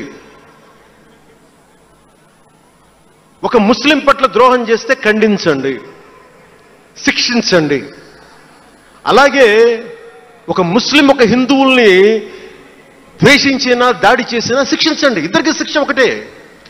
అలా కాకుండా వీళ్ళనంటే ఓట్లు పోతాయి, వీళ్ళంటే ఓట్లు పోవని ఓట్లు రాజకీయం చేస్తేనే కదా ఈ రోజున ఇంత హైందవం భగవాన్ ఎందుకు ఉందంటే దీనివల్లే, బికాస్ ఆఫ్ సూడో సెక్యులరిస్. ఈ రోజున ఇది జరుగుతుందంటే because of you pseudo secularists, because of you. మీరే కనుక secularism, if you would applied in the true spirit, there would have no need for the changes what are there today. మీరు చేసే తప్పులు ఆ రోజు నేను అడిగా. ఓల్డ్ సిటీలో, పాతబస్తీ హైదరాబాద్లో మీరు 15 నిమిషాలు మీరు కళ్ళు మూసుకోండి, పోలీసుల్ని మేము హిందువులకి ఏంటో చూపిస్తామంటే నువ్వు ఎవరిని ఉద్దేశించి మాట్లాడుతున్నావు? హిందూ అంటే దాంట్లో పవన్ కళ్యాణ్ కూడా ఉన్నాడు. పొద్దున్న లేస్తే నేను హనీఫ్, అబ్దుల్, మొత్తం రహీం వాళ్ళతోనే ఉంటాను నేను. కానీ నేను వాళ్ళతో ఉన్నాను కదా అని చెప్పి నాకు బాధ రాదని మీరు అనుకోకండి, తప్పది. ఓ గలతే భయ్యా, తప్పది. వస్తుంది బాధ. నేను ఎవరిని నిందించట్లా. తిరుపతి కల్తీ లడ్డు చేస్తే నేను ముస్లింలను నిందించలా, క్రిస్టియన్లను నిందించలా. నేను నిందించింది దోషుల్ని పట్టుకోమని. చివరికి ఏం తేలారు? వాళ్ళందరూ హిందువులే కదా. నేను మాట్లాడుతుంది ఇది. This is secularism. If there is true secularism, మన నాయకులందరికీ చెప్తున్నాను, మీ అందరికీ చెప్తున్నాను, true secularism should be applied in the true spirit, not for damn convenient vote bank politics. Don't do it. Janasena is not for it. ఒక తప్పుని తప్పుగానే చెప్తాం. అంటే నేను ఎందుకు చెప్తున్నాను మీకు మాట అంటే, నారాజు గాకుర మా అన్నయ్య, నజీరు అన్నయ్య, ముద్దుల కన్నయ్య, మన రోజు మనకుంది మన్నయ్య అన్నామంటే డ్యాన్సులు చేశా మీ సరదా కోసం. 1 minute డప్పులతో దీంతో డ్యాన్సులు చేశాడు మీ సరదా కోసం. కానీ నా కోసం ఆ లిరిక్ రాసుకున్నా. దేనికి రాశాను? గుజరాత్లో ఆ మారణహోమం జరిగితే దానికి చాలా మంది ముస్లింలు చనిపోతే బాధతోటి నా హృదయం స్పందించి మాస్టర్జీ అనే ఒక ప్రజా కవి చేత నేను రాయించాను ఆ పాట. దాన్ని ఖండించినప్పుడు నేనేమనేది ఏంటంటే, అంటే నేను అంత నిష్పక్షపాతంగా ఉంటాను. నేననేది ఏంటంటే, గోద్రా మారణహోమం జరిగినప్పుడు ఖండించాలి, ఖండింపబడాలి. There is no second thought about it. కానీ అసలు ఎందుకు జరిగింది అని ఆలోచిస్తే, కరసేవక్స్ రామ భజన చేసుకుంటూ ట్రైన్లోకి వెళ్తే ఒక గోద్రాలో ట్రైన్ని తగలబెట్టేశారు. మరి దాని గురించి కూడా మాట్లాడాలి కదా. ఇది తప్పు, ఇది కూడా తప్పే. అలా జరుగుకుండా ఉండాల్సింది. బాధే నాకు. ఆ రోజు నేను సినిమాలో ఉన్నా కాబట్టి నారాజు గాకరని పెట్టా. అదే కనుక అలాంటి సంఘటన నుండి ఏం చేయాలి మనం? అలాంటి తప్పులు జరిగితే మొదటి తప్పు చేసిన వాడినే వెతికి వెతికి పట్టుకొని జ్యూస్ లాగా సెకండ్ వరల్డ్ వార్లో జర్మనీని ఎలాగా సౌత్ అమెరికాకి వెళ్ళినా ఎలా పట్టుకొని శిక్షించారో మొస్సాద్, అట్లాగా తప్పు ఎవడు చేయనండి, either is a Hindu or Muslim, ఎవరైతే మొదటి తప్పు చేశారో వాళ్ళను కనుక శిక్షిస్తే పర్యవసానమై ఉండవు. ఇది చాలా బలంగా ఆలోచించాలి. అంటే ఇవన్నీ ఎందుకు చెప్తున్నాను, ప్రతి ఒక్కరూ చాలా క్షుణ్ణంగా వినాలి. ఎందుకంటే భవిష్యత్తులో మీకు ఇవే పోరాటాలు. మీరు ఎమ్మెల్యేలు అయిపోయాం, మంత్రులు అయిపోయాం, అందరికీ కార్పొరేషన్ పదవులు వచ్చేసినాయి అంటే కాదు. ఇప్పుడు మనం వేసింది తొలి అడుగు మట్టుకే. నేను భారతదేశం కోసం చనిపోవడానికి సంసిద్ధంగా ఉన్నాను, గుర్తుపెట్టుకోండి. ఎందుకంటే నా ఇంటెన్సిటీ చాలా వైల్డ్గా ఉండదు. అంటే మాట్లాడితే సంస్కృతాన్ని తిడతారు, హిందీని మీరు రుద్దుతున్నారు, సౌత్లో దక్షిణాదిని అంటారు. అన్ని దేశ భాషలే కదా. మన తమిళనాడులో తమిళ్ హిందీ రాకూడదు అంటుంటే నాకు అనిపించింది మనసులో ఒకటే, అప్పుడు తమిళ సినిమాల్ని హిందీలోకి డబ్ చేయకండి. డబ్బులేమో హిందీ నుంచి కావాలి, ఉత్తరప్రదేశ్ నుంచి డబ్బులు కావాలి, బీహార్ నుంచి డబ్బులు కావాలి, ఛత్తీస్గఢ్ నుంచి డబ్బులు కావాలి, కానీ హిందీ మాకు వద్దంటే అదే న్యాయం. పనిచేసే వాళ్ళందరూ మనకి బీహార్ నుంచి రావాలి, కానీ హిందీని ద్వేషిస్తానంటే ఎట్లా? ఇవన్నీ మారాలి కదా. అందుకని భాషల్ని ద్వేషించాల్సిన అవసరం లేదు.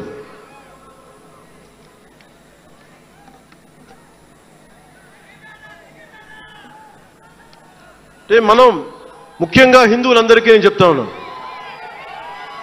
మీరు ముస్లింలను చూసి మీరు నేర్చుకోండి. పవిత్ర రంజాన్ మాసంలో ఉపవాస దీక్ష వహిస్తున్న నా ముస్లిం సోదరులందరికీ నా హృదయపూర్వక రంజాన్ శుభాకాంక్షలు. సంస్కృతాన్ని తిడతారు, గుళ్ళల్లో సంస్కృతాలు మంత్రాలు చదవకూడదంటారు. ముస్లిమ్స్ ఆ మాట అంటున్నారా? అరబిక్లోనే కదా, ఐదర్ హిందూ ముస్లిం, ఐదర్ ఆంధ్రప్రదేశ్లో ముస్లిం కావచ్చు, తెలంగాణలో ఉన్న ముస్లిం కావచ్చు, తమిళనాడులో ఉన్న ముస్లిం కావచ్చు, అరబిక్లోనే కదా మంత్రాలు చదువుతారు, ప్రార్థిస్తారు. హిందూ ధర్మంలో సంస్కృతంలో చేస్తారు. దానికి ఏంటి సమస్య? తమిళంలో చదవాలా, తెలుగులో చదవాలా, కన్నడంలో చదవాలా? ఆ విధి విధానాలు ఉన్నాయి, వదిలేసేయండి వాటిని. వాటి జోలికి వెళ్ళకుండా కష్టాలని వాటిని పట్టించుకోండి.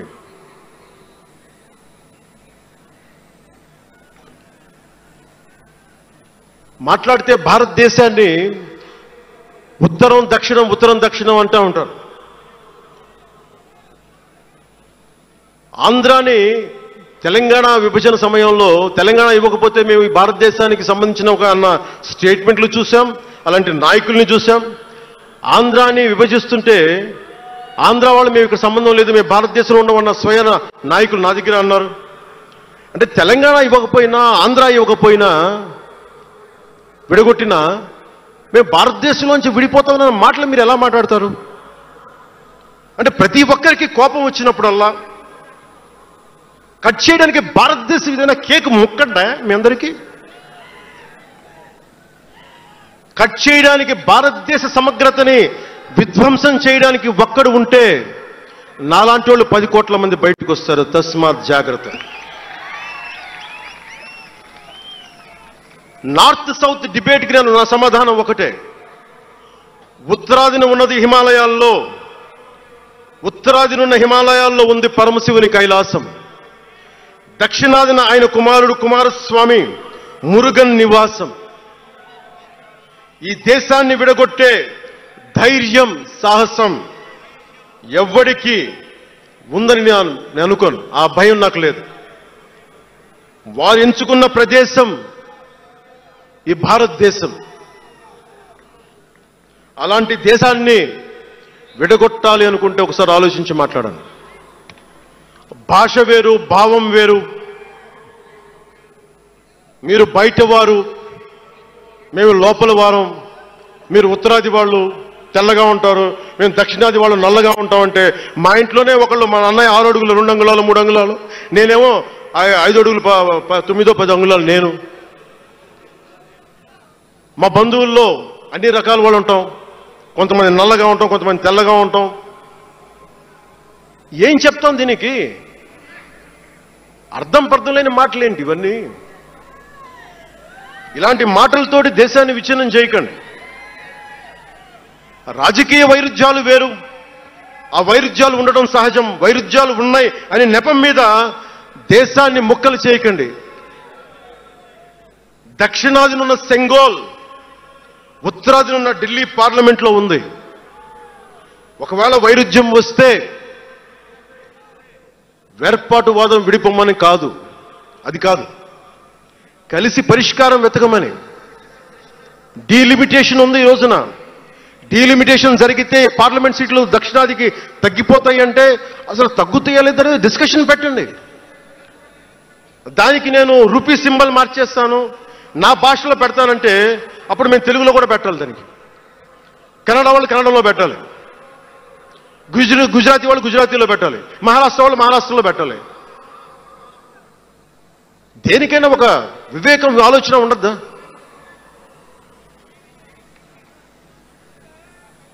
ఉన్నత పదవుల్లో ఉన్నవారు మీరు చాలా ఆలోచించి చేయాలి. చాలా ప్రభావితం చేస్తాయి మీ మాటలు.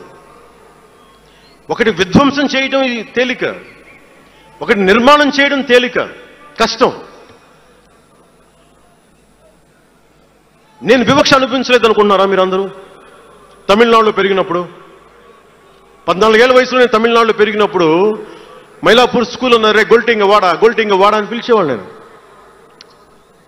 నాకు అర్థమయ్యేది కదా గొల్టీ అంటే ఏంటి అనుకునేవాడిని. అదొక డెరిగేటెడ్ టర్మ్ అది. నేను మా మాస్టర్ గారిని అడిగాను, రామ్నాథన్ గారిని అడిగాను, సార్ ఇంత మాదిరి சொல்றாங்க సార్, గొల్టీని சொல்றாங்க సార్ అంటే ఆయన నాకు ఒకటే మాట చెప్పాడు. వాళ్ళని పిలిచాడు, వాళ్ళు తిట్టాడు. ఏదో ఏంటి సార్ గొల్టీ, ఎందుకు సార్ గొల్టీ మీనింగ్ అంటే ఆయన ఏదో నవ్వి వదిలేసి ఆయన ఒక మాట అన్నాడు, అరే తెలుగుని రివర్స్ பண்ண గొల్టీ అని சொல்லுவாங்கடா, அப்படி என்ன பெரியார் வந்து தெலுங்குக்காரன் தான்டா, பெரியார் வந்து தெலுங்குக்காரன் தான்,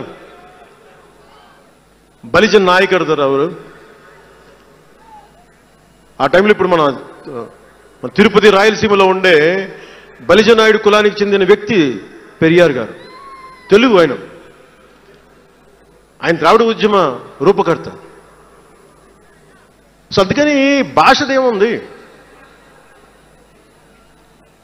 అందుకని దీన్ని పెట్టుకొని విధ్వంసం క్రియేట్ చేయడం సరైంది కాదు.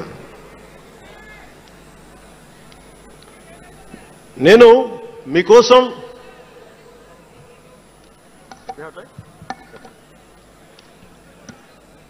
జన సైనికులకి, వీర మహిళలకు, నాయకులకు, అండగా ఉన్న శ్రేయోభిలాషులకు, ఆదరించిన ప్రజలకు, నమ్మి నిలబడ్డ సహచరులకు ఒకటే చెప్పదలుచుకున్నాను.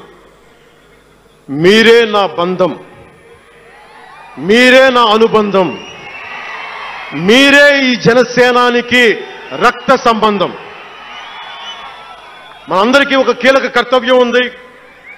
దాని గురించి మాట్లాడుకోబోయే ముందు కవి శేషేంద్ర వాక్యాలు చెప్పి ముగిస్తాను. ఒక తరాన్ని ప్రసవింపజేయడం అంటే ఒక తమాషా కాదు, ఒక నిండు కళల జగత్తుని మేల్కొల్పడం. ఒక దశాబ్దన్నర రాజకీయ ప్రస్థానంలో అలుపెరిగిన పోరాటం చేసిన తర్వాత లభించిన చారిత్రాత్మక విజయం అది. అందుకని మీ అందరికీ చాలా బాధ్యతగా ముందుకెళ్దాం. ఈ విజయం పుట్టుకే 100% స్ట్రైకింగ్ రేట్. అందుకే దేశం మొత్తం చూసింది. ఆ బిడ్డని మనం కాపాడుకోవాలి, చాలా జాగ్రత్తగా చూసుకోవాలి. మనందరం ఈ బిడ్డ పట్ల ఎరుకుతో ఉండాలి, బాధ్యతతో కాపాడుకోవాలి. జనసేనాని శిశువు తనని తను కాపాడుకోగలిగే వరకు మనం ఈ బిడ్డని కాపాడితే అది పెరిగి పెద్దై సమాజాన్ని కాపాడుతుంది, దేశాన్ని రక్షిస్తుంది, విశ్వశాంతికి బాటలు వేస్తుంది. అందుకే ఈ బిడ్డని మనందరం కంటికి రెప్పలా కాపాడుకుందామని చెప్పి శపథం చేద్దాం. ఒక అవతారం, దాని పుట్టుక ఎలా ఉంటుందో మహాకవి శ్రీశ్రీ కవితా పంక్తుల్లో చెప్పి ప్రసంగాన్ని ముగిస్తాను. యముని మహిషపు లోహ గంటలు మబ్బు చాటున కణేల్మన్నాయి, నరకలోకపు జాగిరమ్మలు గొలుసు తెంచుకు ఉరికి పడ్డాయి. ఉదయ సూర్యుని సప్తాహయములు నురగలెత్తే పరుగు పెట్టాయి. కనకదుర్గా చండసింహం జూలు విదిలించింది. ఇంద్రదేవుని మనపటేనుగు ఘింకరిస్తూ సవాల్ చేసింది. ఆది సూకర వేదవేద్యుడు గుర్ఘరిస్తూ కోరసాచాడు. పుడమ తల్లికి పురిటి నెప్పులు కొత్త సృష్టిని స్ఫురింపింపజేశాయి. పుడమ తల్లికి పురిటి నెప్పులు కొత్త సృష్టిని స్ఫురింపించాయి. దీనిని లోతుగా ఆలోచించి ఇక మన ఆలోచన తీవ్రత, భావ తీవ్రత అన్నీ ఉంటాయి. జన సైనికులు మీరు జాగ్రత్తగా ఉన్నంత కాలం మన ఎమ్మెల్యేలందరూ బాగుంటారు, మన మంత్రులందరూ బాగుంటారు, నేను కూడా బాగుంటా. మీరు డిసిప్లిన్లో పెట్టాల్సింది మమ్మల్ని కూడా డిసిప్లిన్లో పెట్టండి మీరు. అందుకని 11వ ఆవిర్భావ దినోత్సవం ముగించుకొని 12వ ఆవిర్భావ దినోత్సవం వైపు వెళ్తున్న మీ అందరికీ వచ్చినందుకు ప్రతి ఒక్కరికి ధన్యవాదాలు తెలియజేసుకుంటూ, మీ పెద్దలకి, నాకంటే వయసులో పెద్దైన వారందరికీ నా నమస్కారాలు తెలియజేయండి, పాదాభివందనాలు తెలియజేయండి. అందరూ క్షేమంగా ఇళ్లకు వెళ్ళండి. సర్వే జనో సుఖినో భవంతు. జై జనసేన, జై జనసేన, జై భారత్, జై హింద్. జాతీయ గీతం.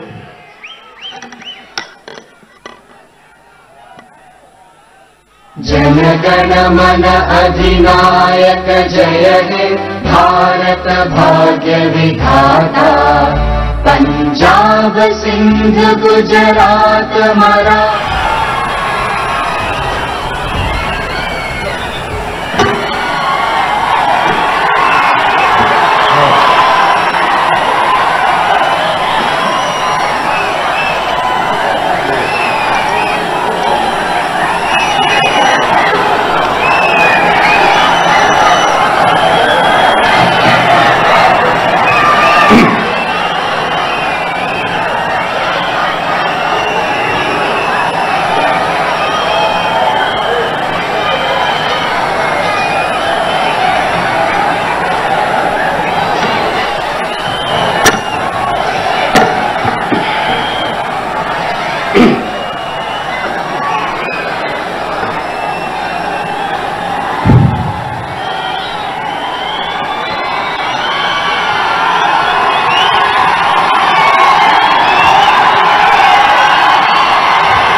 அச்சமில்லை அச்சமில்லை அச்சமென்பதில்லையே.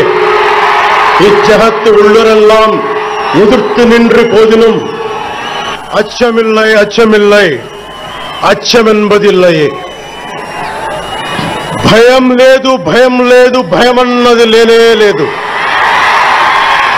ఒక దుర్నీతి దుర్జన లోకమంతయు ఎదురొచ్చినా భయం లేదు, భయం లేదు, భయమన్నది లేనే లేదు. భయం లేదు కాబట్టే అసలే చీకటి గాఢాంధకారమైన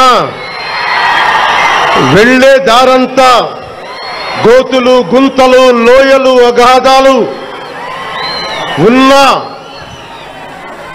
ఇల్లేమో దూరమైన చేతిలో దీపం లేకపోయినా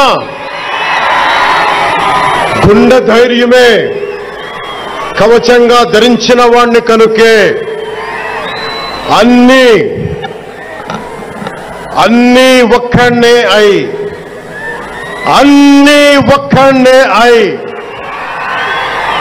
2014లో జనసేన పార్టీని స్థాపించాం. భావ తీవ్రత ఉంది గనుకే 2018లో పోరాట యాత్ర చేశాం. ఓటమి భయం లేదు కాబట్టే 2019లో పోటీ చేశాం. ఓడినా అడుగు ముందుకే వేశాం. మనం నిలబడ్డాం, పార్టీని నిలబెట్టాం.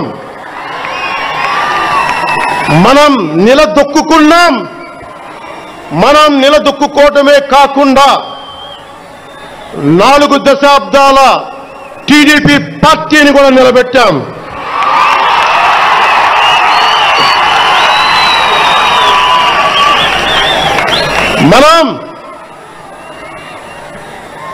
మనం ఓడినప్పుడు 2019లో మిస్సాలు మెలేశారు,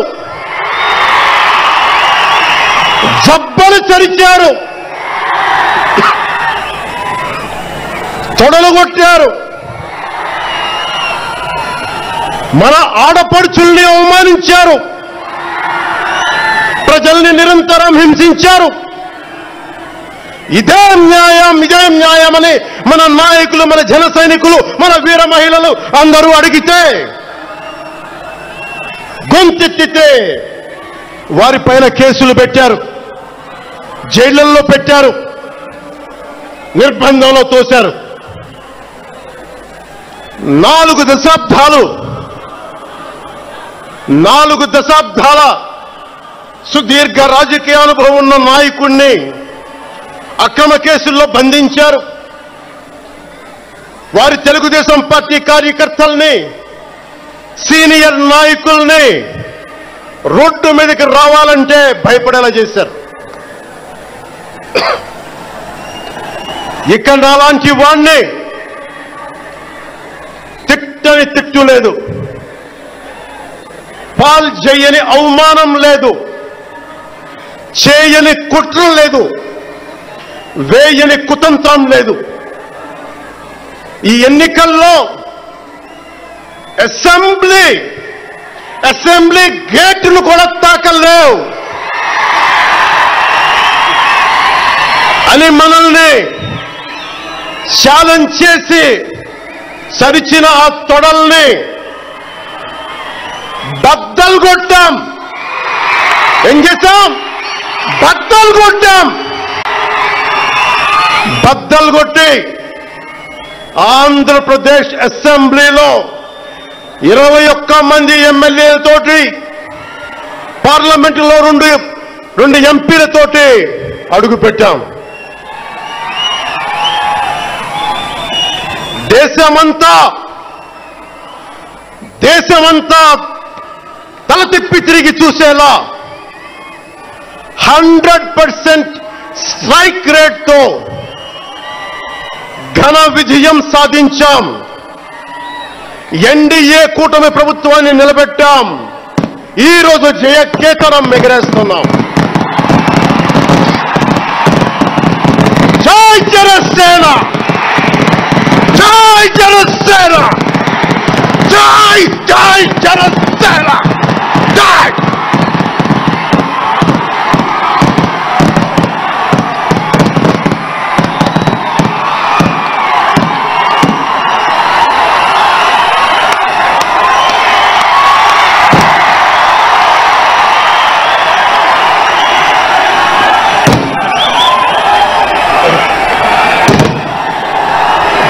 భూమి నేర్పినదో, ప్రజాకోటి నేర్పినదో, నిజం ఏమిటో కానీ ఒట్టి చేతిలో శత్రువుపై దుమికే శక్తి ఉంది అని చెప్పిన దాశరథి కృష్ణమాచార్య మాట బలం తెలంగాణకే కాదు, నెల్లూరులో చదువుకున్న నాకు కూడా. అందుకేనేమో అలా మన జనసేన జన్మస్థలం తెలంగాణ అయ్యింది, కర్మస్థలం ఆంధ్ర అయ్యింది.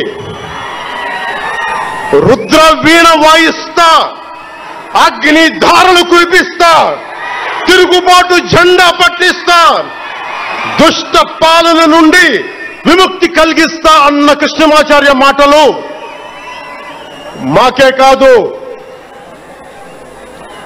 మబ్బుల్లో పరిగెత్తే పిడుగులు,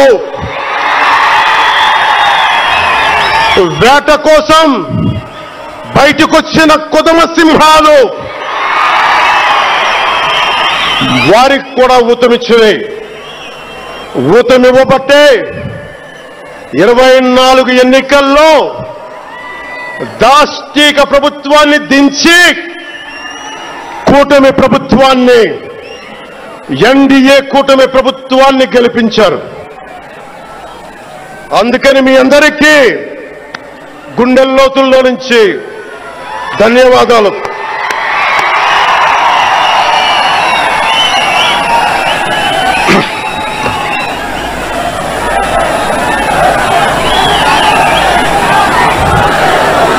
మూగబోయిన కోటి తమ్ముల గళాల పాట పలికించి కదిలి జవమ్మ కూర్చి నా కళానికి బలమిచ్చి నడిపినట్టి నా తెలంగాణ కోటి రతనాల వీణ, నా తెలంగాణ కోటి రతనాల వీణ. అలాంటి కోటి దివిటీల కాంతి జ్యోతి తెలంగాణకు ఆ రోజున కరెంట్ షాక్ తగిలి చనిపోబోయిన నాకు కొండగట్టు ఆంజనేయుడి దయ, తెలంగాణ అన్నదమ్ముల దీవెన, నన్ను ప్రేమించే ప్రజలందరి దీవెన నాకు పునర్జన్మనిచ్చింది తెలంగాణ భూమి. అలాంటి తెలంగాణ నేల తల్లికి నా వందనాలు, హృదయపూర్వక వందనాలు. బండెన్క బండి గట్టి 16 బండ్లు గట్టి ఏ బండిలో పోతావు కొడక నైజాం సర్కార్ రోడా అని కాలిక గజ్జగట్టి చేత కర్ర బట్టి కాలికి గజ్జ కట్టి ఆటనే పాటనే ఆయుధంగా మలిచిన వాడు, యువత గుండెల్లో పోరాట స్ఫూర్తిని నింపిన వాడు, నేను కనిపిస్తే ఎలా ఉన్నావురా తమ్మి అని ఆప్యాయంగా పలకించే మన మధ్య లేని నా అన్న, నా గద్దరన్న, నేల నుంచి వచ్చిన నా తెలంగాణ జన సైనికులకి, జనసేన నాయకులకి, వీర మహిళలకు నా హృదయపూర్వక శుభాకాంక్షలు. మా ఆడపడుచులు, మా వీర మహిళలు, మీ పోరాట స్ఫూర్తిని నేను మర్చిపోలేను. మీరు నా దృష్టిలో, ప్రజల దృష్టిలో, అందరి దృష్టిలో మీరు రాణి రుద్రమ్మలు, వీరనారి గున్నమ్మలు, మా జనసేన వీర మహిళలు. మా జనసేన ఆడపడుచులు అందరి క్షేమం కాంక్షించే సూర్యదేవుని లేలేత కిరణాలు. తేడా వస్తే కాల్చి కథం చేసే లేజర్ బీములు మా జనసేన వీర మహిళలు. అలాంటి మీకు, మా ఆడపడుచులకి, మా వీర మహిళలకి నేను మీకు రుణపడి ఉంటాను.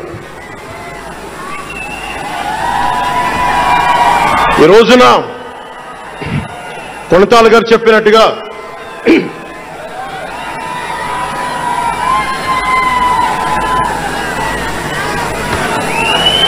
సీనియర్ నాయకులు కొనతాల గారు చెప్పినట్టుగా ఈరోజు హోలీ పర్వదినం.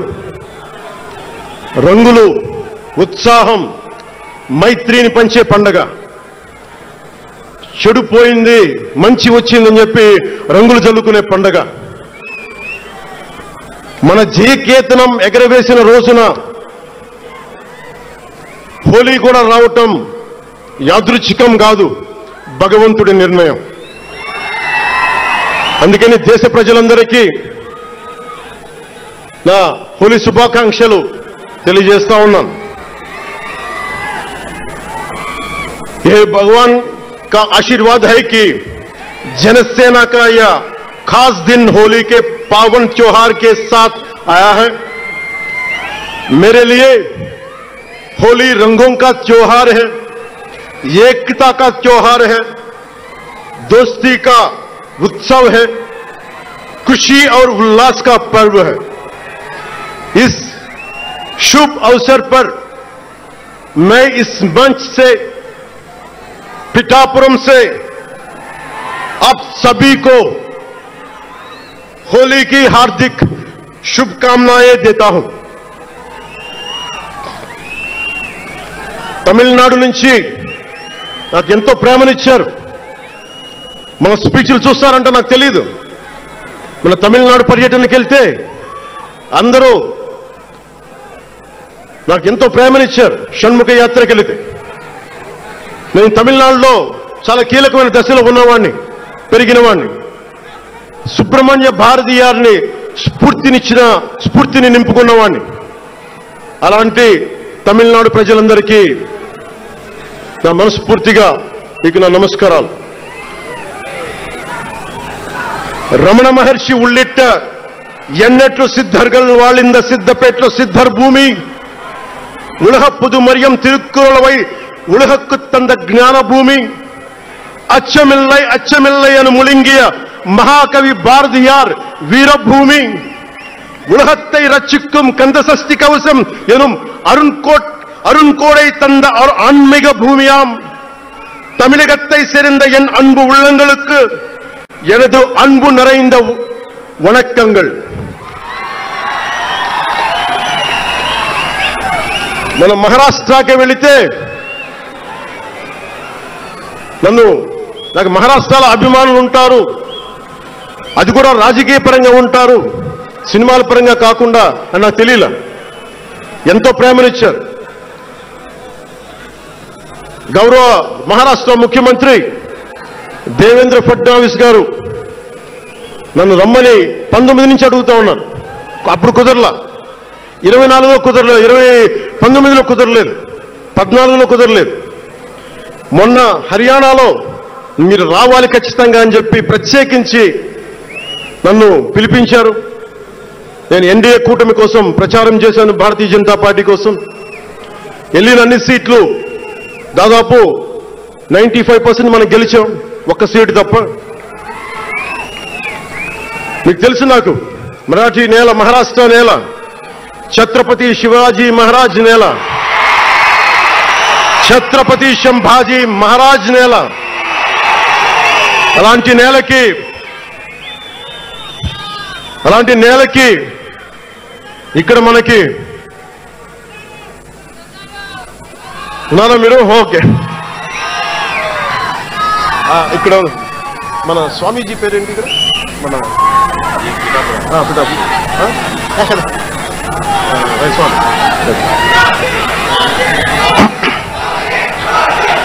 छत्रपती शिवाजी महाराज आणि छत्रपती संभाजी महाराजांच्या महाराष्ट्र भूमीतून आलोल्य सोलापूर, लातूर, बिल्लारपूर सारख्या जिल्ह्यांतील जनसैनिकांना माझा मनपूर्वक नमस्कार. అలాగే కర్ణాటక నుంచి వచ్చిన అభిమానులకి, ಕರ್ನಾಟಕದಿಂದ ಈ ಹಬ್ಬಕ್ಕೆ ಆಗಮಿಸಿದ ನನ್ನ ಜನಸೈನಿಕರಿಗೆ, ನನ್ನನ್ನು ಪ್ರೀತಿಸುವ ಕರ್ನಾಟಕದ ಜನಸೈನಿಕರಿಗೆ ಹೃತ್ಪೂರ್ವಕ నమస్కారాలు. చాలా భాషలు అయిపోయినాయి కదా. అది మీకు అర్థమైంది కదా. రెండు భాషలు ఒక్క భాషలా కాదు. భారతదేశానికి కావాల్సింది తమిళనాడుతో సహా we need multiple languages, not just two. We need multiple languages to keep, not just for the integrity of the country, but also to understand each other, to share love with each other. అందుకనే బహుభాష భారతదేశానికి మంచిది.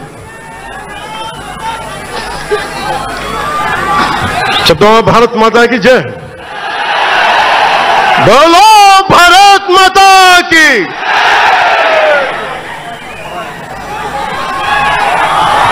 అలాగే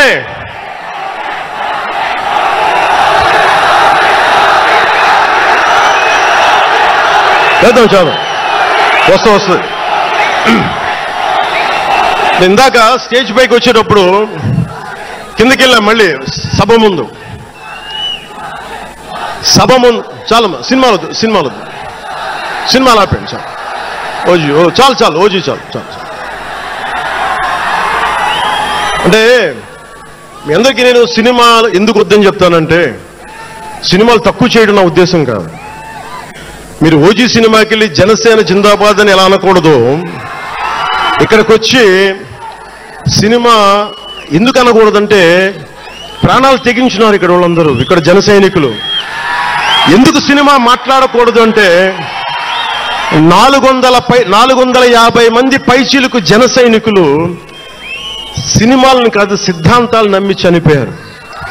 వారి గౌరవం కోసం.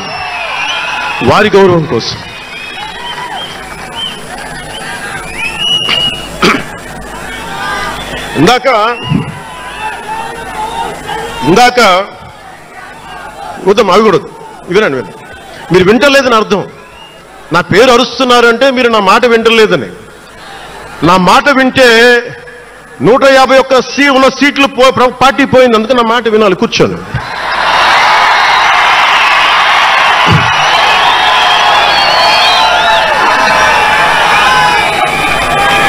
ముందుగా నేను 11 సంవత్సరాల క్రితం పార్టీ పెట్టినప్పుడు, ఈరోజు మీకు డేటాలు చెప్పను, ఎన్డీఏ ప్రభుత్వం గురించి వీటిని చెప్పలేను.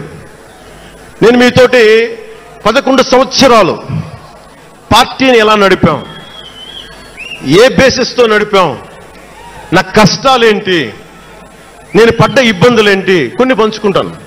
అన్ని పంచుకుంటే సంవత్సరం కావాలి. నేను ఓటములు ఎలా ఉంటాను, గెలుపులు ఎలా ఉంటాను, మీరు నా గుండెల్లో పెట్టుకున్న వాళ్ళు, మీరందరూ నా గుండెలో పెట్టుకున్నది. మీకు మించిన కుటుంబం నాకు లేదు. అలాంటి నేను 2014లో ఒక్కడే కూర్చొని జ్వలిస్తూ మదించిపోతూ, మన ఆలోచనతో మధిస్తూ ఎలా చెప్పాలి, పెద్ద రాజకీయాల మీద చాలా మంది కసరత్తులు చేసిన వాడిని కాదు.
அச்சமில்லை அச்சமென்பதில்லையே, இச்சகத்து உள்ளுரெல்லாம் எதிர்த்து நின்று போதினும் அச்சமில்லை அச்சமென்பதில்லையே. భయం లేదు, భయం లేదు, భయం అన్నది లేనే లేదు.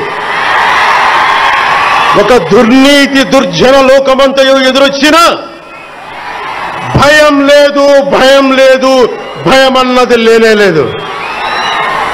భయం లేదు కాబట్టే అసలే చీకటి గాఢాంధకారమైన వెళ్లే దారంతా గోతులు, గుంతలు, లోయలు, అగాధాలు ఉన్న ఇల్లేమో దూరమైన చేతిలో దీపం లేకపోయినా గుండె ధైర్యమే కవచంగా ధరించిన వాణ్ణి కనుకే అన్నీ ఒక్కడే అయి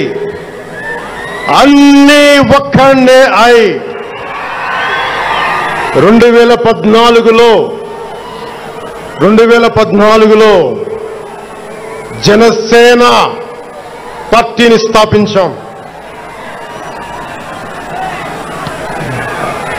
భావ తీవ్రత ఉంది గనుకే 2018లో పోరాట యాత్ర చేశాం. ఓటమి భయం లేదు కాబట్టే 2019లో పోటీ చేశాం. ఓడినా అడుగు ముందుకే వేశాం. మనం నిలబడ్డాం, పార్టీని నిలబెట్టాం. మనం నిలదొక్కుకున్నాం. మనం నిలదొక్కుకోవటమే కాకుండా 4 దశాబ్దాల టీడీపీ పార్టీని కూడా నిలబెట్టాం.